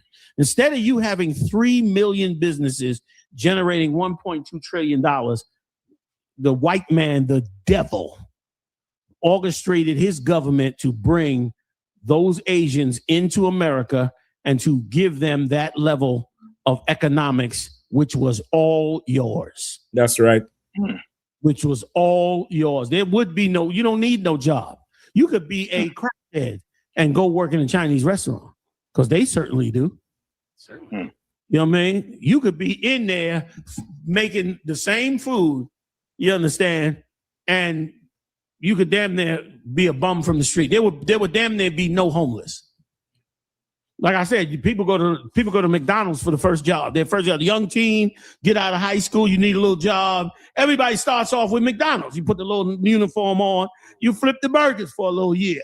After that year, you go get you a better job, blah, blah, blah, go back to school. It is the most commonly known job that young Black and Latinos go get hired to do. Now, they got 1.2 trillion Black dollars in their coffers and 3 million jobs, and we wondering where our money's at. We wondering why you can't get a job because you got no infrastructure. When you don't have no infrastructure because you don't have no leadership. That's right. You don't have no leadership because the leadership you did have was bought off and paid for like you buy any $2 hoe. That's right. Listen, come on, man. Hey, brother, when he dropped this out, brother, I could not believe what I was hearing because we talking about 3 million businesses that employ 5.2 million people and business and firms and everything else. They generate $1.2 trillion. Ukraine had to accept getting bombed for 24 billion. If we separate and make our own restaurants that make Chinese food, like we can cook broccoli and rice ourselves. That's right. That's right. Like, and okay, here's the kicker with this thing. That $1.2 trillion, majority is coming from our people, because as the general say, that's where all the stores is at, focus on the Black and Latino businesses and downstream businesses. You ask any sister, they'll tell you, them Asians, they do the nails good, but they use inferior material. That's right. They use cheap stuff and just dress it up to make it look good. They don't take care of your stuff, whether it's your hair or your nails. You know, if we had our hands on that, that 1.2 trillion could be 5, 6, 7, maybe $8 trillion easy. And I'm gonna give you a perfect example. Chinese food is $5. Benjamite food is more expensive, but it's good, solid food you're getting. That's right. Yeah. What would you prefer to have to eat? The 4 wings and fried rice? Or you prefer the good cooked food? Same thing with good Issacharite food. Like we would add more value to the industry. So $1.2 trillion is really a peasant industry. We come in there and put our spin on it. Remember, Madam C.J. Walker, she was the first Black billionaire for black hair? Right. Imagine we come in there and there's so many Black, what would I say? Is business people who make hair products, whether it's shampoos, conditioners, hair growth serums, and they seem to work because people buying the shit. Right. Like we add so much value. We bring cleanliness, first of all. Every Chinese takeout, the glass foggy, the floor nasty. Don't try to see the pot in the back. That shit ain't washed since the Meijing dynasty. Oh my goodness. We come in there, we gonna be cooking food, clean restaurant, clean meat. You know it ain't dog. The sister's gonna be doing your hair, telling you, come let me trim your hair, trim your ends, put this in your hair. How your hair going? The sisters they're gonna form a relationship with the cuticle on your nails because they, we put ourselves into the job. So really, if we step into it, that 1.2 is probably going triple or quadruple. That's right. And you're employing your own. You're employing your own. What degree Elon Musk have? I don't know. But he surely don't lead with it. He surely don't lead with, I have a degree in aerospace engineering or electricity or something. He surely don't lead with the shit. But he was being able to put in business in the stream of income, and he redirected. And now he Starlink and Tesla and the other the spaceship program. What would happen if it is we had the ability to just you come out of school, go see Mr. Johnson, tell him so and so send you. Yeah. And you learning that industry from the ground up. You young girls, you're tired of seeing them young girls fighting in the Chinese restaurant. You're tired of seeing them World Star videos where they're fighting each other and they're rapping about stealing from the shop. I forget what's the songs where they talk about stealing from the shop. You all know it. They're super popular now. It's the Chinese. It's the heathens in our neighborhood's fault. Because them young girls now would be going to see, go see Miss Jenny. Go see Miss Jacqueline, and Miss Jacqueline said, take that broom up there, child, sweep this hair up. And she start doing that. She start mopping. Then she start what? Washing the towels. Then after a few months, I'm gonna trust you with this shampoo. Shampoo this woman here. She like this side, and she learning it from the ground up. And somebody might have a cheap place for her to rent, and she go open her own salon because the be fruitful and multiply, the nation growing. She ain't got to stay up under Miss Jacqueline, and she ain't competed. And she'll say, yeah, Miss Jacqueline gave me a start. Yeah, just to do with the Chinese restaurants. Chinese restaurants there, they send the children to school, that family move on, another family move in, they change the name of the restaurant. Same fried rice and chicken. $1.2 trillion, brother. If I could raise your blood pressure a little bit more, sir. Brother, listen, I'm about to leave you all, and I'm trying to tell you, I don't think I could take much more of this type of news. If I could, sir. 3 million businesses, $1.2 trillion, and not one coon said they're taking our jobs. None. Yeah. I mean, but it's a car come over and picks a tomato, and you hate him. You pick the tomato and you hate him. But Asians come into your community and take away 1.2 trillion. Don't even live in your community. You don't even know where they live. And don't even hire you. Slack, so go ahead. And don't even hire you. Like the general brother, you all go check out the show if you missed it on Monday. He said they don't even hire anybody, and nobody calls them racist. Right. Yeah, brother. Can I say one thing? Because I even cut you off. Hey, Cap, I just sent you an email. I don't know if you can pull it. It's an image of shout out to Sister Nadia out there in Nashville. We gonna have the cookout out there in Nashville. That's coming up this upcoming weekend. Not this weekend, but next July 4th weekend. And this sister here, I think Captain Shot, he gonna be pulling it up for y'all. This sister here, you're gonna see how she cooks. And this sister here is a caterer. She knows how to cook. Right. Once again, we got so many talents in this school, so many brothers and sisters that's gifted. This sister here owns a catering service, and she knows how to cook and prepare food. Captain Shock is gonna, when he get a chance, he gonna pull up that image of her and how she cooked orange chicken, stir-fried rice. Like, I mean, like once again, and that's how you beat. This how you beat them trying to destroy us.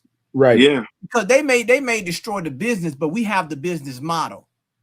Right. They can have the brick and mortar, but we can always pack up because we have it here. Yeah. We know the clientele. We know the market. We go ahead. I'm sorry. Go ahead, Cap. So, like Captain Khan, just quick. Yes, and to I mean, what you all saying is so heavy too, because Captain Mashak, you played something in the class tonight too, with the Mexicans and them. Yeah. With the protesting, right? And that's what I was saying about Esau. Esau, he comes in and tries to put his rules and policy on us to the point where it takes away our means of survival. It takes it away. Like, you know what I mean? You know what it is for us to be on them streets? You know how much money them Mexicans would have been making on them streets?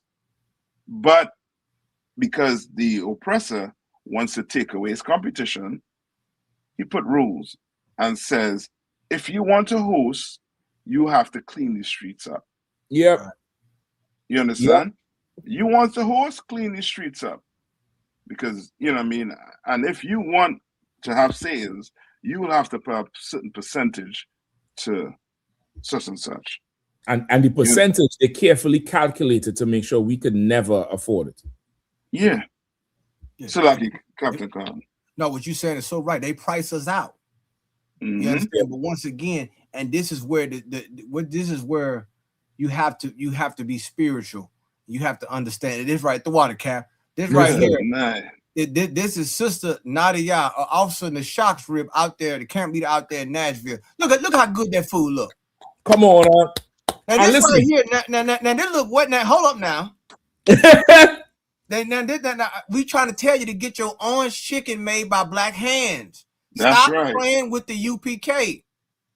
That's Now right. you gonna now this right here is orange chicken, broccoli. Come on. Okay, a stir fried rice. Now a black woman made this. Now listen, the string beans are. Come on, You see the beans. Come on, Cap. You see the carrot. And listen, that ain't no refrigerator packed veggies. That's you biting into the crunch. That's out the market veggie. Damn right. Listen, and she keep it whole, Yak. The rice is separate from the broccoli, is separate from the chicken. Listen, the orange chicken in a veggies, and the two of them still separate, and it's so holy, and it looked better than that box you would get from that Moabite monster. Damn right. Like. I mean, come on now. Now you mean to tell me come on now? Now this right here, like you said, Cap. She divided the spoils. And it's all there. It's all there. And look, and you look, and you can taste it through the screen. Come on, man. I need to know how to worry. It's chicken. That's It's right. 100%. Come on, Cap. You understand? It's not a whole bunch of grease there. Like the sister. Once again, we can do it. And see, and now I this is a little strategy now that we talking about. Now, once again, they can cook fried rice and fried chicken, and we can surely cook orange chicken and General Tso's chicken, and we can surely put our own little twist. I've been trying to look for the recipe for a spicy fortune cookie for a while, but I think I'm gonna have to make one. But just put that out there for any brother or sister who want to try to experiment with that. just to put a little flavor on it. You know what I'm saying? Because I want to get real invasive with taking everything they got. That's right. And making it That's better. right. That's right. So like I you. Listen, that's what I'm saying. That little, I don't know how much them are more buys and them takeouts for, but they're notoriously known for being cheap because it's food for us a low buck. But brother, we come and add value for the thing. Like people ain't got a problem. Them by Benjamin restaurants, them prices be higher than the average, and they always selling. The line out the door lunchtime. Yeah. Don't tell me that the prices we would call for each other would be too high. We would be that not just the investing, but we would create an economy that you just can't afford to be in. You know how they say that to us when we go in, well, this is an exclusive restaurant, so do you have a reservation? Right. You would create an economy, brother, that they just can't afford to be in. Yeah. Like I said this before. We are a luxurious type of people, You look at our maintenance. Mm-hmm. How often you had to take that braids out and wash that hair out, get blow condition. Then they had to put the protector in, and then they blow it out again. Then they start to do the braid and they put the thing to hold. Brother, that's a lot of work. That's a lot of work. But that's who we are as a people, brother. Mm-hmm. We could be coming from the worst ghetto barrio reservation. A nigga get paid and go in and take a fresh and come out with some fresh kicks, well-pressed jeans, a white t-shirt. We take a $5 or $2 t-shirt and turn it into a fashion statement. Brother, we are a very luxurious people. $1.2 trillion of cheap Moabite Chinese trash is about $9 trillion in the hands of blacks and Latinos. I'm telling you, straight up and down.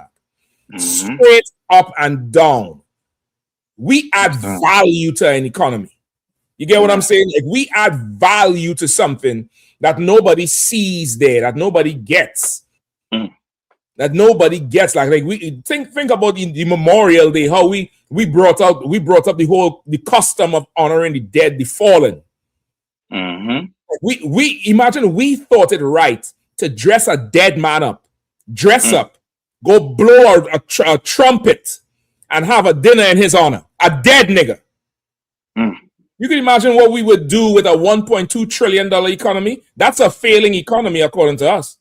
We've turned that shit into something ridiculous. You see it. Yeah. You remember when Cardi B said, we are the ones who make the celebrity brand sell. They contact us to wear the Louis Vuitton. Listen, Dapper Dan is the one who put them on. Right. They was making these penny loafers and these stupid quarter zips. Nobody cared about Dapper Dan come on the scene, brother. and put value into it. Now your handbag is $30,000 thanks to a nigga. That's right. That's right. That when he broke that shit down, I was like $1.2 trillion, brother. That's good money. But I know in the hands of blacks and Latinos, oh, that shit is quadrupling up.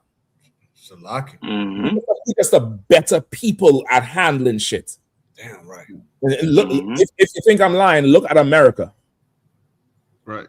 That's right. Look at it. So go ahead, please. No, Cap. What you saying is spot on because look what just happened with that child incident up there. There was after that incident, just seeing it on down here. There was a sister in New Orleans, and this sister here had a struggling nail salon, nail spot. Right. And man, she was on the internet. She was on TikTok crying. She was like, look, she showed her phone. Look, I've been in here since 6 a.m. And I just want to thank y'all. I just don't know. And now her business is booming. She was damn near ready to shut the doors. And lo and behold, black people said, we're going to a black-owned nail store. Right. And this sister here, she has to hire new people. Like what you're saying is so and see, think about it. The intellectuals and those who are smart know everything that we're saying. All the smart historians agree with the ISUPK. That's right. All the smart political science people, economic people agree with the ISUPK. Hell, Albert Einstein even said that racism is a disease of white people. And he was a damn genius. And he said it's a disease of white people. Right. Albert Einstein said that. So how are you going to put a reverse racism card? He said that disease belongs to you. That's right. So when you look at everything Captain Meshach saying, if you look, the Bible said this: when Israel fell, the nations became rich. Yeah. Come on, huh? Come on, man. When we fail, we can't even imagine how Solomon, post David's kingdom was.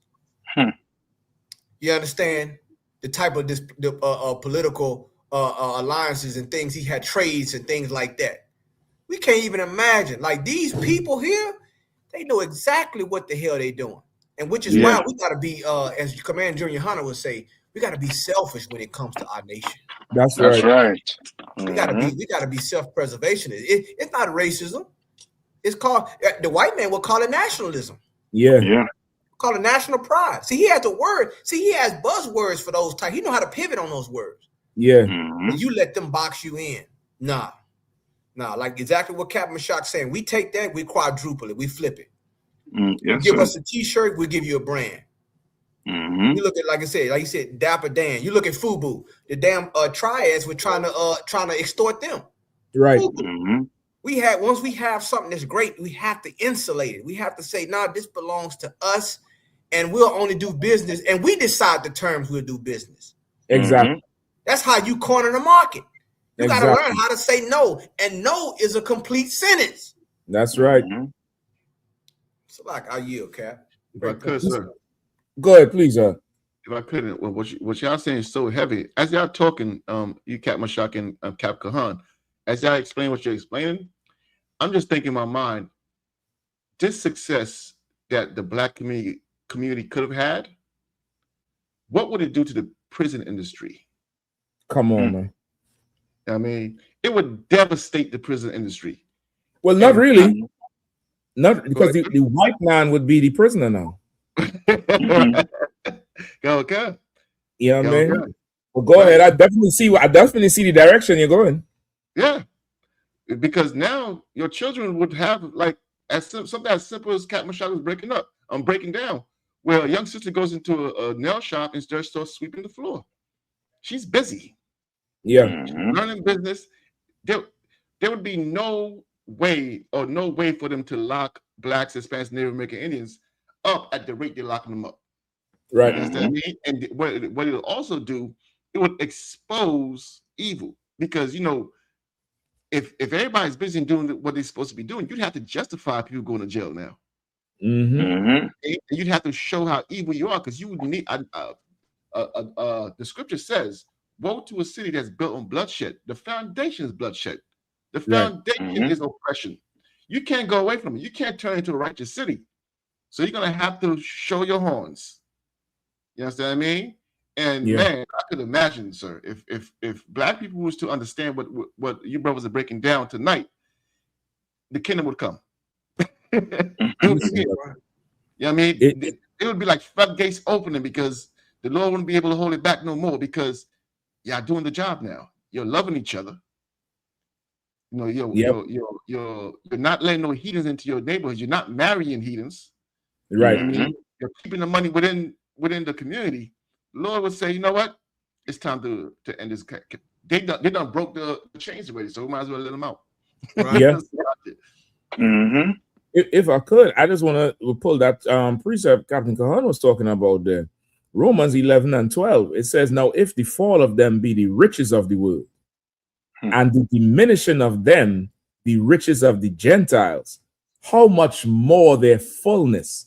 Brother, the Bible have everything in there for us, like the general always teaches us. Yes, sir. Like this thing that we have, this gift we have, this blood we have, like even in Romans where it says, what profit is there to be an Israelite? Much every way. What profit is there to be a Jew? Much every way, because brother, we add so much value. Look at sports. Major League Baseball was so boring until they went and got men from the Negro Leagues.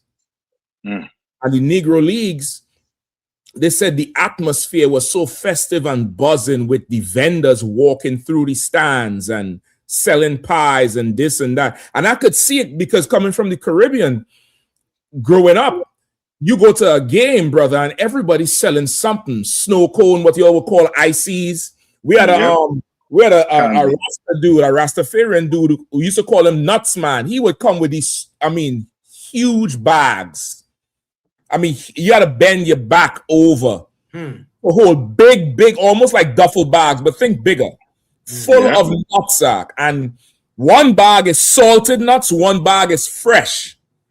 Yeah. And brother, he started off going to football games, and he's selling the nuts, and he would just throw the nuts dead on for you to catch the bag. It's like a small bag, a brown bag.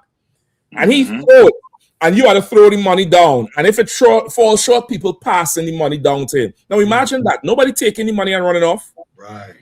I remember seeing that. And then as I grew old and started to go to more games on my own, I would see these young boys running the stands for him. Yeah. So he throwing the nuts, and the young boy there, he go collect the money, he bring it back. Then he might take 4 or 5 bags, go over to the far side of the stands. Like, that's the value we bring. Right. Yeah. When we integrate to them, man, we only make them rich, man. They said the major leagues was so boring.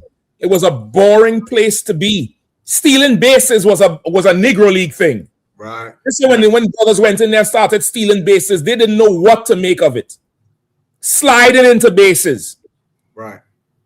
Now, you would pay extra to see that, but you're not going to pay extra to see Strasburg.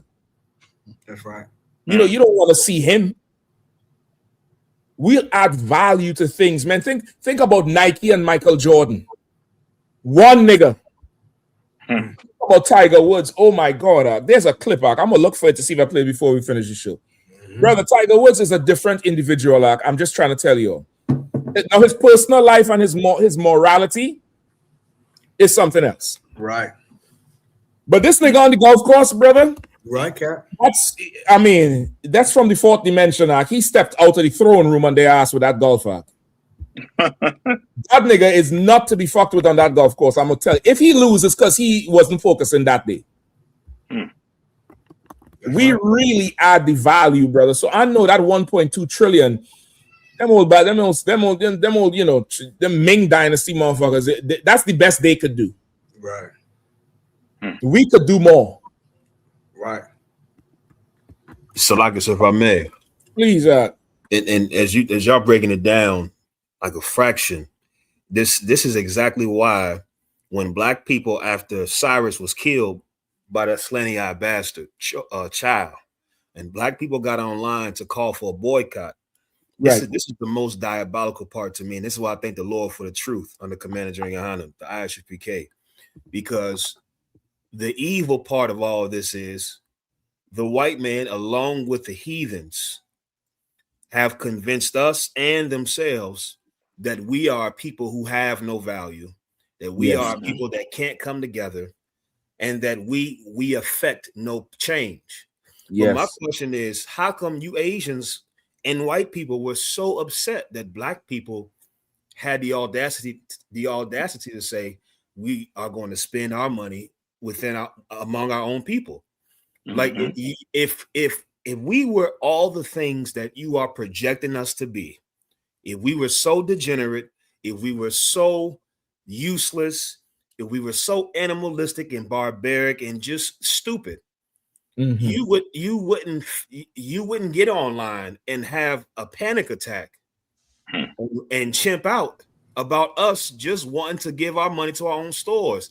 What really it's telling is, you Asians know it, the white man knows it, the Arabs know it, the East Indians know it. You know that if we gather together as a people amongst our own, you have nothing, because everything you built is off of our separation from each other. Everything you built is from our separation from our power, our God. That's right. And it's in the Apocrypha in Judah chapter 5 verse 20. You've always known this. You know, even the stupid ones, they may not even understand and comprehend why to hear black people joining together. Like, they may not fully understand the full picture of why this sounds very threatening and strange. But just make no mistake about it, the ones who are educated and the ones that pay attention, they know what that spells for the entire society. That's right. These niggas who you try to act like had no value, to come together and say enough is enough. We're going to give our own money, our own love to each other. We're going to serve our own God. You know what all this spells. You know that spells the end of this society, like Captain William brought out. I mean, at this point, I mean, we ready for Christ. That's right. I mean, that's it. Because I mean, everything else we can start. You come into UPK, we'll start to fix the problems. You'll get the counsel. You sit in here, you understand. We'll clean up the neighborhood. Like, at that point, you know what that means. It's the end of your world as you know it. So Can I say one thing? It's so heavy, Cap. You got me going, Cap. Because when you look at the scripture, when Christ talked about the parable of the feast, he said the feast was already prepared. Like, we didn't have to cook no food. We didn't have to serve. All we had to do is show up. Yep. Do you like feel that for a moment? Like, all we have to do, he's telling, I already did it. I just need you to show up, to show reverence to this feast, to my convention. And you had people who made excuse. Right. All you have, I mean, everything was there, the trimmings, everything. And that is what the Lord has prepared for us. All we have to do is show up. And that when that thing happened with Child, I'm seeing all these things online, and everybody, the so-called boycotters, and start being full swing in most areas. But then I went out, and then I see a black man with an Asian woman in the grocery store. And it dawned on me. I said, wow, how do we boycott that? Damn. Because we have joined these people. We have joined into these people so much. We're joined at the hip unto these people. Yeah. So the Lord is going to have to rip us apart. Yeah. Have to sever us. Yeah. Like okay, yeah, we boycotting the business, but we're outsourcing our love now. Okay, we're going beyond tangibles now with this. Yeah. But a lot of people are not ready for that conversation, and I know they're not. Right. Because they avoid these difficult conversations. They don't want to talk to the UPK about those things. Right. Because now you feel like, okay, I can, you know what, this woman here is better for the procreate other than who the Lord gave me. Right. And then that's a whole nother conversation. Now that right there, your spirit is tied to these people. Yeah. And are you willing to boycott spiritually? That's a whole nother conversation they don't want to talk about. Instead, you want to pew pew and pow pow child. No. Yeah. It's a lot deeper than that. which is why the UPK, yours truly, has the solution. Yeah. You understand? We got the solution. You understand? I know they don't like it. I know it don't fit the narrative, but I can give a damn. Right. You understand? I can care less. You understand? Because prove us wrong. You can't. We don't work for the Associated Press. We don't work for the New York Post. We don't work for the New York Times, the Washington Post, the Advocate, and all these other different things. We don't work for them. But why are these articles proving what we're saying right? On a geopolitical level, they don't want to talk about that. Right. So everything you saying, Captain Amar, is spot on, man. They know what time it is, man. Yeah. So like, I yield. Yep. Go ahead, Cap. What y'all saying is so heavy, man. I'm just thinking, you know, when Christ said the kingdom of heaven is like a mustard seed, I mean, it's something small that grows into a tree, something giant, right? And I'm just thinking about that as Cap Yahanna is talking. I'm like, we were not even willing to give up something small. That's what's going to bring the kingdom. Something small, like loving each other. That's small. I mean, if we could just do that, it would grow into something major. You see, this blackout is something small. Yeah. It's growing. And it's endangering the economy of another nation. Yeah. Of another country, of a world power. Yeah. You understand what I mean? Something small. Choosing your own. Something small. I call it small because it should be easy to do. Everybody else does it. I mean, but we can't seem to do it. That's why I think the Lord, again, for the ISUPK, which is something small. You understand what I mean? To you. But that's going to grow into a tree, bro. That's going to, you know, and the nations shall find shade under it. That's right. Under the Lord. I mean, and that's what I would tell all Blacks, Hispanics, Native American Indians, man. Join something small. It's small in your eyes. Yeah. You understand what I mean? Because you don't understand. But that's the kingdom of the world. The Lord said this also, Salaki, if it would be long-winded, in Daniel chapter 2, verse 44. The kingdom of heaven is being established in the days of those kings. Meaning right now, while these kings exist, in the days of those kings, that small thing is being established. Your job when all these things is happening around you is to find that thing in the days of those kings. We are in the days of those kings. I mean, where is this small thing that's going to grow, and you attach yourself to that? Yeah. Yep. Listen, it's what you're saying there so right, because even like with the example of the athletes, like Michael Jordan, everybody knows him, but he was the one that Esau chose. Now, is there players who was better than him? Who the hell knows? That there's a movie called The GOAT, and it's about a guy called Earl the Goat Manigault, who I think he died of a drug overdose, but they say he was better and could jump higher, but he never made it all the way in there. There's so many of our people that never make it in, that never make it, to the track, to the football field, to the music world. You know what I mean? Everybody rave about Beyonce, but you mean to tell me you ain't seen a better bro than Beyonce somewhere? A bro who could sing more? Esau he narrows the lane because he want to breed competition, and he thinks that's how it flourishes. We are not like that. We are a people, you need to give us room and you'll see some flourishing. That's right. You give us room and leave us the fuck alone, you'll see flourishing. You heathens, you have to press you like a grape. You gotta press you like a wine press. That's how you get anything good out of you. Right. But you give us room, brother, and we'll show you something that's, brother, I found the clip about Tiger Woods. Could I share it with you all? I was blown away by this thing. I was absolutely blown away by this thing. And brother, okay, I found out I got some kids, right? I got some girls, and I'm trying my best to expose them to things they would never be exposed to. One of them is into golf. She young. She into every little thing. But I'm watching this clip with Tiger Woods. Now, this is a drive contest. Just driving the damn ball down range. And Tiger Woods is about to school them on how to get distance on the range. Now, this is the longest clip I could find. I believe there's a little bit longer one where he's showing this guy who about to swing how to swing. Because when the guy first swing, Tiger Woods was like, okay, your form is bad. You had to stand like this. You had to do that. You had to do this. You had to do that. So the guy is about to swing, right? Now, just watch this. It's 1 minute and 20 seconds. Are you able to hear? Come. Fixed you, maybe I haven't. We're going to do a long drive contest, you and me. I love it. Okay? Okay. You first. Now I get to step into one. Step on one. Show me what you got.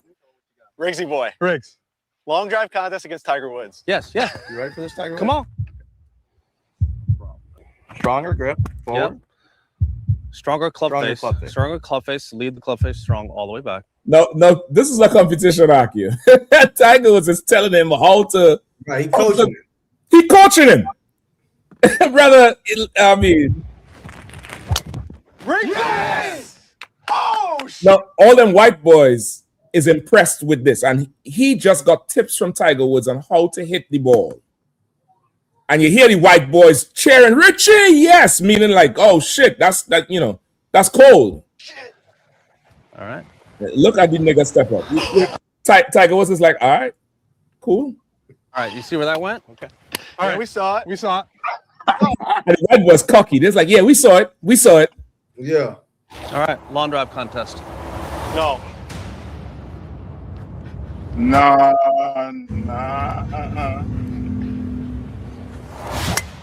No! Good enough. Brother, what the fuck we need these heathens for? Nothing. I saw him get down on his knees. I'm thinking he's going to measure the ball or measure the swing. I couldn't imagine this nigga is going to drive from his fucking knees up. He basically told him, you're a child. Brother, listen, the white boy swing and his feet left the ground. That's how much power he puts into the swing. Yeah. The white boy swung and his feet he put his whole weight. This nigga he turned all the way into he put his back into it according to the hip hop song. Right. And look, he had to leave his feet going forward. Come on, man. He walking into it. Why did he gonna look? Oh man, he couldn't believe it. His boys is yelling. Tiger would say, okay, now watch this.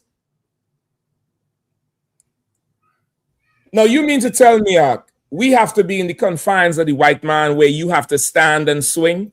You mean to tell me if niggas wasn't running golf, we wouldn't be doing all kind of shit to entertain the crowd and add value to it? There's another video. Y'all could go look it up. Is this young brother who's into golf? He's probably early 20s or late teens.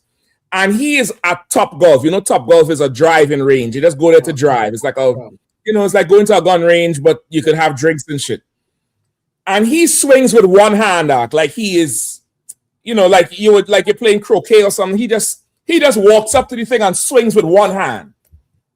Now, if white people wasn't so anal and in charge of every damn thing, the nigger golf league, whatever it would be called, brothers and sisters would be doing that shit and entertaining the crowd. How much more money would you pay to see Tiger Woods drive in a driving competition, doing it from his knees? Right. $1.2 trillion is the best they can do. Right. Give us half the businesses and watch us do 4 times the money. Yeah. Yeah, right. Come on, man. We don't need them. We don't. Salakia, brother. And Salakia said this video right here, this crystallized the entire point. Like, this is it's a microcosm. I mean, this is why they have to make us lay down. The scripture says, lay down so we can walk over you. Like, even on our knees, we're better than you. Good. I mean, in every single way. And here's the part too. Somebody made a comment. It was some heathen, and they said, could you imagine how far society would be advanced if we did not repress and oppress black people? Damn. And this, I mean, what you just described, Cap, is exactly this transfers into all aspects, into the sciences, into the STEMs, science, technology, engineering, mathematics, sports, singing. You know, we, like Commander Yahanna said, I mean, we would have flying cars if you didn't oppress and repress God's people. Society as a whole would be so much further off. But your ego is so small, and your ego and your male anatomy is so small. You can't allow for everybody, just for the benefit of society, just to be great. You have to now stunt everybody in order to save face, like you're something. And the part that about this would have been so cold is if Tiger, after he did this, after he showed him up, he said something racist, like, "Yeah, you scrawny white boys." Like that to me, like that's what have sealed that. Instead of him dapping him up, like it would have sealed the deal. Like, yeah, because okay, what Tiger don't understand is what I understood in sports, but the UPK crystallized it for me. But I knew this in the world. White people are always competing against us, even as they laughing and cheering them on. Like they gonna talk shit about this when they leave. Can you believe this guy? Yeah. Can you believe this jerk off? He got on his knees. You know, they gonna talk about this later, like the arrogance of this prick. And Tiger and me knowing that, and me wishing Tiger would have known that, he should have stuck it to him that much more. He should have been arrogant, and on top of that, didn't even dap him up, treat him like a peon. Like, you know how we are. You know, we are better than you. That's what we have to be. But because of Martin Luther King, because of Christianity, we gotta play humble and play like we equal. We're not equal. I'm better than you. You're scrubs. Like that's how he should have carried it. That would have sealed the deal. That's right. If I could, no, go ahead, please. I'll be quick, sir. So, and what Cap Kazak is saying is heavy, right? And I'm gonna tell you this. You know what's missing from this picture for that to happen, Kazak? What? Another brother. Oh, one more brother, and that conversation would have happened, even if it's amongst them. You know what I mean? But you're surrounded by the heathen. You can't disrespect them. Yeah. I mean, you can't. This skill is what allows you to join them. If you had not this skill, you have no business on that golf course with them because you couldn't afford it. But you got another brother there. You know what Christ said? Wherever 2 or 3 are gathered. You know what I mean? Yep. Spirit is there. So that spirit that you talk about, Kazak, is missing because there's not another brother there to say, "I told you I couldn't F with my nigga." That's right. That's right. I hit that white ball. Yeah. He don't say now go get my bags, you damn white caddy. Right, exactly. Bring what's his name? Was it Deion Sanders? Prime Deion Sanders there. The other got a mouthful. Yeah. It's like if I could, and you know what? There was a man, like there was I remember a Nike video where he was, you know how they kick the ball with soccer, where they just kicking the ball up in the air. Yeah. Like a little trick. Where he did it with the golf club with the ball. He was like almost like you juggling, but he juggling with the golf club. And then he taps it, and he gives it one last tap, and before it comes down, he swings the golf club and knock the ball into oblivion. And I remember that commercial as a young boy, seeing that. And you know what's so crazy about it? Like, what's sad about the situation? Like, I think about that sister Osaka, the one that plays tennis, whose father's Levi, her mother is I want to say Japanese or some kind of Asian.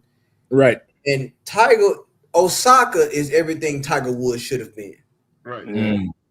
Because, okay, the Bible says your gift is going to make room for you. Yeah. And that's one thing. That's the Lord. The Lord has blessed you with that gift, that ability. But your character and with you have to have something that transcends sports culturally for your people. That's why they love Ali. That's why we love, people like him and, certain people that did certain things that stood for a cause. Like the sports was a vehicle, but they still never left who they were. You know what I'm saying? Regardless of the risk. Yeah. But every time I think about that, man, and I say, man, I look at him now, you know, he just got arrested for a DUI down there in Florida, running off the road. I think it's the second or third. Like, this is a man who knows, you know, the direction of, you know, where the holes are on the golf course. He knows how to navigate that golf course very well. Yeah. But in life, he's lost. Right. And that's the sad part about it. That's the sad part about greatness without the Lord. You just become a shell. Then eventually you become a mascot. Yeah. So like I yield. Yeah. This is not the Nike commercial, but this is another one where he's just doing it on a golf course somewhere. Come on, man. Ain't no white person ever did it like that before, man. I never seen. This is something, you know, and then, you know, like the balance you got to have, like me. And think about this. Do you know how many countless hours and days as a young black boy that he had to practice golf? You understand that practice to make himself exceptional, great. Like, this is like Michael Jordan spinning the basketball on one finger and moving. I remember Mike used to do it. I think he did it with 5 fingers. He would spin the ball, move it to this finger, move it to that finger, then throw it to this hand. Like, it was like, this is something they don't teach. Something you practice. This is a caveat, if you may. You understand? This is something right here, you know. I mean, this is something Hard Globe try to do with a basketball, but he's doing with a golf club. Yeah. And with switching hands too, so if you're right-handed or left-handed, and he's swinging with one hand, you understand what I'm saying? Like, he's switching hands doing this shit. Exactly. Like it almost makes you want to cry. Like brother, like, what do we need them to do? Like, we really don't need that. And this is just, you know, this is a nonsense sport. Like, all these sports are just for leisure, as vanity. But if one person could add so much value, like Tiger saved Nike down there in golf, or even saved the sport, you could say. Yeah. Open the doors, them Williams sisters. Forget about what Jordan did for basketball. Till this day, he ain't played in 20 years. His shoes still selling. Exactly. Like, think about the value we add on. A regular Nike high top is what, $65? You put a man like this on it, no, it's $250. That's the value we add to something. Right. You telling me 1.2 trillion is the best you could do, you lazy chink? All right, pass that over to us, man. Pass that spa over, pass the nail salon, pass the restaurant, pass it over. We'll take it from here. We'll show you some real progress. We'll show it to you. It's a locket, Cap. Come on. And there was a I don't know if she was a professor, but she was talking about slavery, and she used a word. She said a lot of us was property, but a lot of us was still.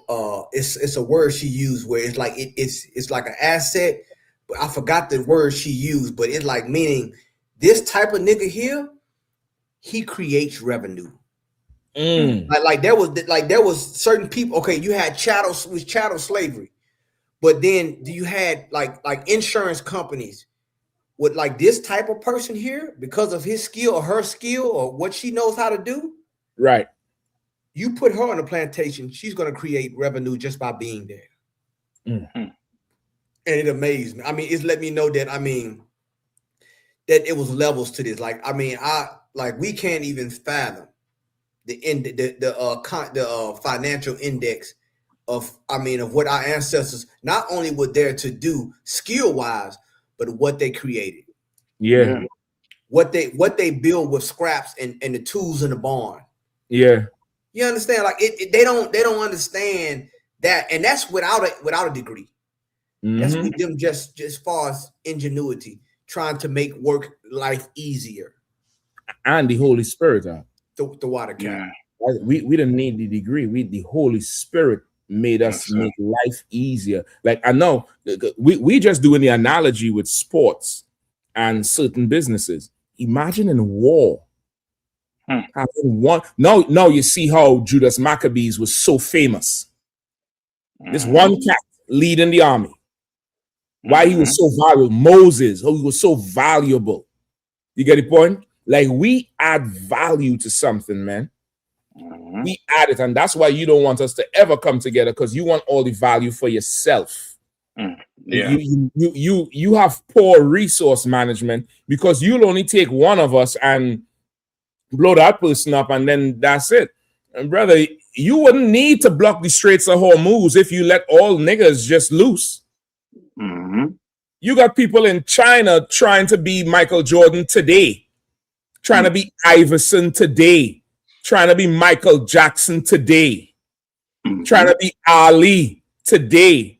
What would happen if you just leave us alone and say, all right, you'll take half of America, just give us, 25% something, and we able to do the thing? Think about the amount. You wouldn't need to block the Straits of Hormuz, you dummy. That's right.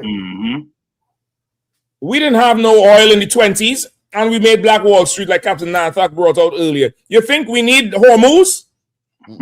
The Iranians would be coming to us with a buku boatload of oil, saying, "Listen, could you send us some of your techs and your engineers? You have oil for the next 150 years tax free, and we'll deliver it to you. You don't even have to come on the water. We'll send over our ships.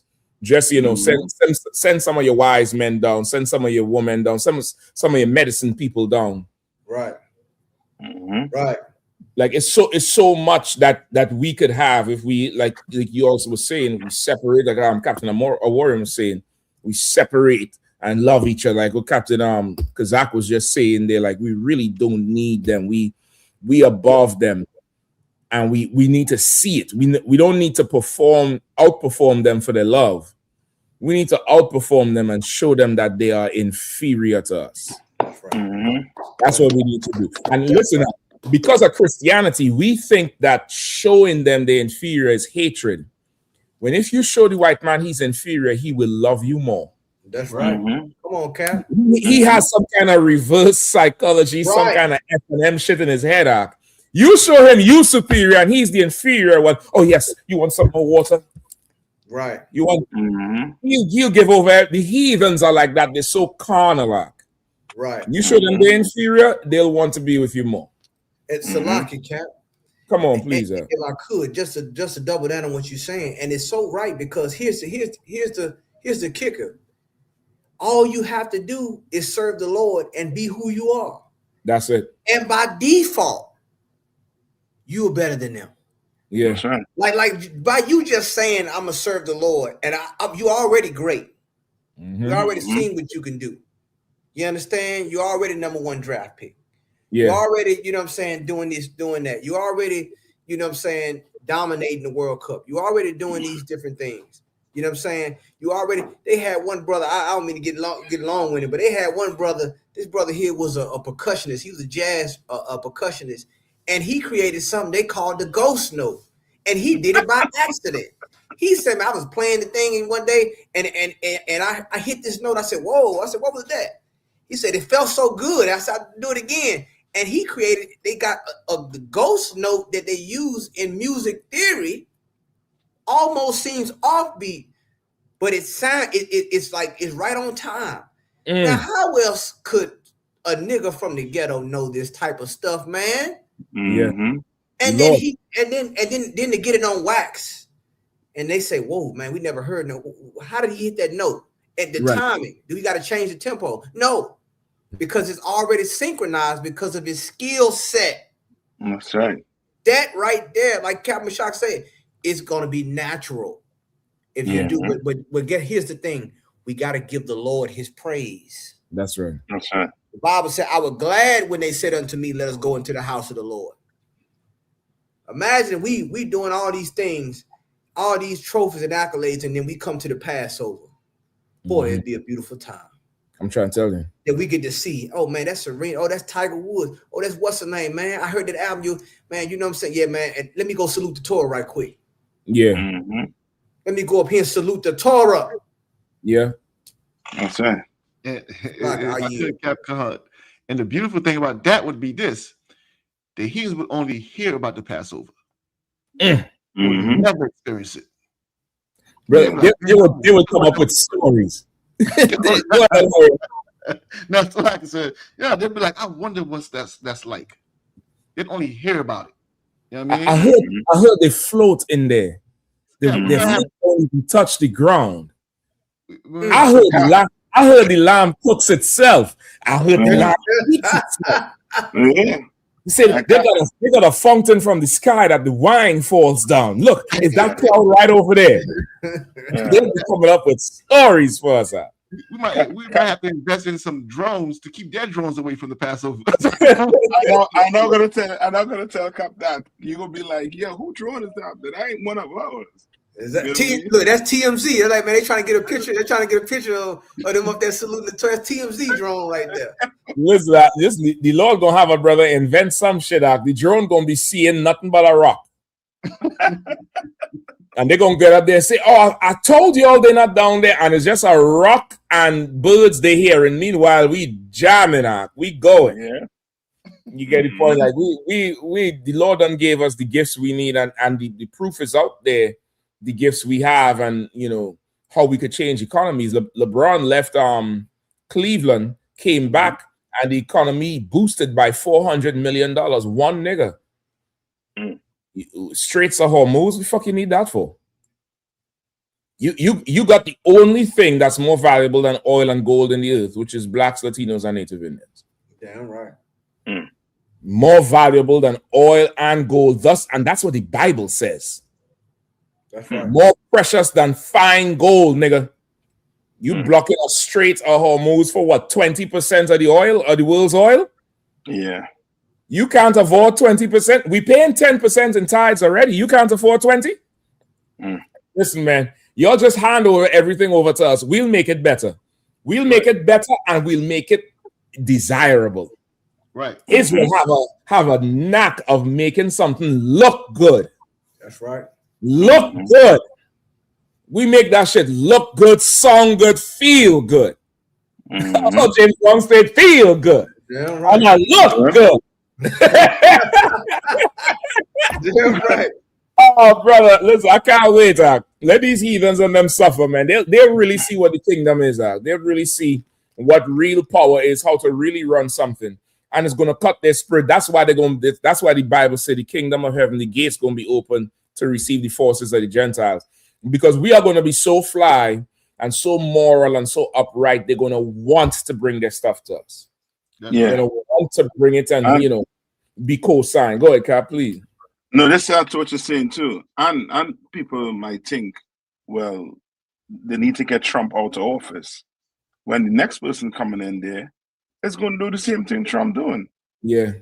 You understand what I'm saying? Like, they're not getting out of this easy. They're not. You know what I mean? And right now they're making us pay for everything. You want to know why a bill's going up? Why I talk about electric bill. You know why it's going up? Because you funding somebody. Exactly. You funding somebody. You know what I mean? Like, we need to wake up and realize these oppressors, we have to separate from them. Yeah. We're gonna have to. If we have to build something for we children, for the future, you're gonna have to separate. Or else we'll be building for their children and their future. 100. Listen, man, I think we up on the time there, man. I think we get them a good solid show tonight. You're supposed to be inspired with this one tonight, man. Go check out Concede Yahanna show from Monday, bro. They went in deep on that one. They went in deep on that thing right there, man. Pay your tithes. isupk.com is the website. Go on there, drop it in the PayPal. If you have the Zelle info, hit them with the Zelle, contact your camp leader, man. Call for counsel. You know what I mean? Come together, man. This world is falling apart. Captain Sawab just report 2 earthquakes in Venezuela that they're still running all up the West Coast. That's the San Andreas fault. Yeah, I mean, that's going to be rough. And I think somebody put in the chat, they had 42 earthquakes today. They had one in Japan. I heard they had one in Japan. Yep. So it's about that time. You know what I mean? So join in. Go ahead. Earthquake in diverse places. In diverse places, man.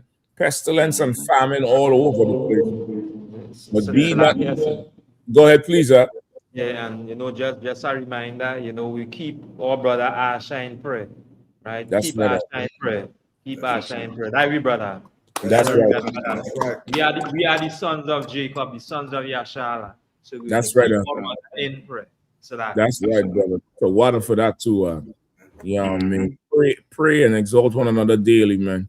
Like we at the end, don't get sidetracked, don't get pushed off. Satan gonna come fuck with you. He gonna try to derail you, man. Just remember this, he's hitting you for a reason. Right. He's trying to back into a corner for a reason. He's trying to separate you from the brotherhood and the sisterhood for a reason. He's trying to pick you off, man.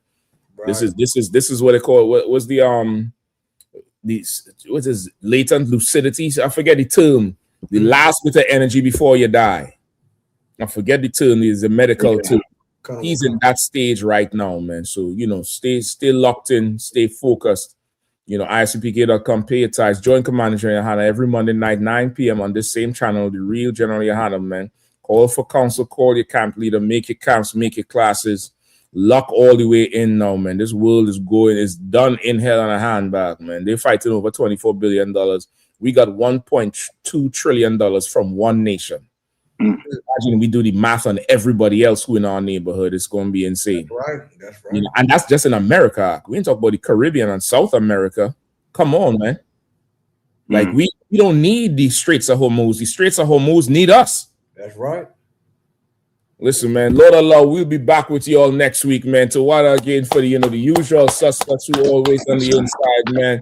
Captain Nyastak holding down the Carolinas, man. Right. Jamaica, the whole zone. Captain Cahunt from the yard holding down the South, Atlanta, from the down there in Nashville, Tennessee for that cookout coming up, man. Holding it down. We also have Captain Awarium holding on the Baltimore, man. Captain Zach Aymar holding down DC with me here, man. Hebrew Academy, a specialist of all sorts, man. Captain Sawapiala holding down Trinidad all the way. You all know how we do it, man. And we'll be back Wednesday. Lord Allah, support the truth, man. Pay your tithes. And with that, shalom. Shalom. Shalom.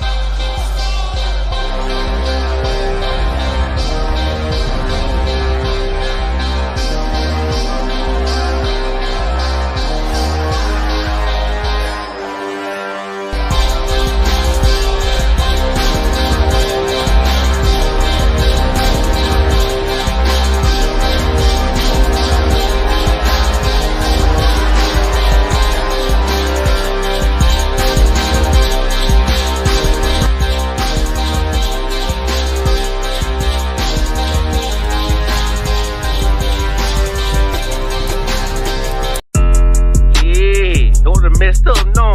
Bad news, fit to beat your home, nigga. Yeah. Go on, get on that ass real quick one time. 144, baby. They said you get on, you gon' represent. I said, of course. Soon as they crank that beat, I ride that bitch just like a horse. She about to go dumb, yeah, bitch, me a whole car. You ain't know they call me Obi-Wan. I go with the force. You gon' ride, yeah, of course. Get it lit up like a torch. You even low on this Lord, so that bitch is either or. Yeah, I know them niggas ain't cut like that. I swear I'm to our core. Wait up, let me make a call right quick. I'ma start another war. I was hurrying when she left, but I don't care about anymore. I need a Vaselina like my Nina Puffer bar. Took a Zach, watch the dark. Matter of fact, like a dart. Any problem, let them come. We gon' snatch they soul like Shang Tsung. Put them out of service, keep them tools like we're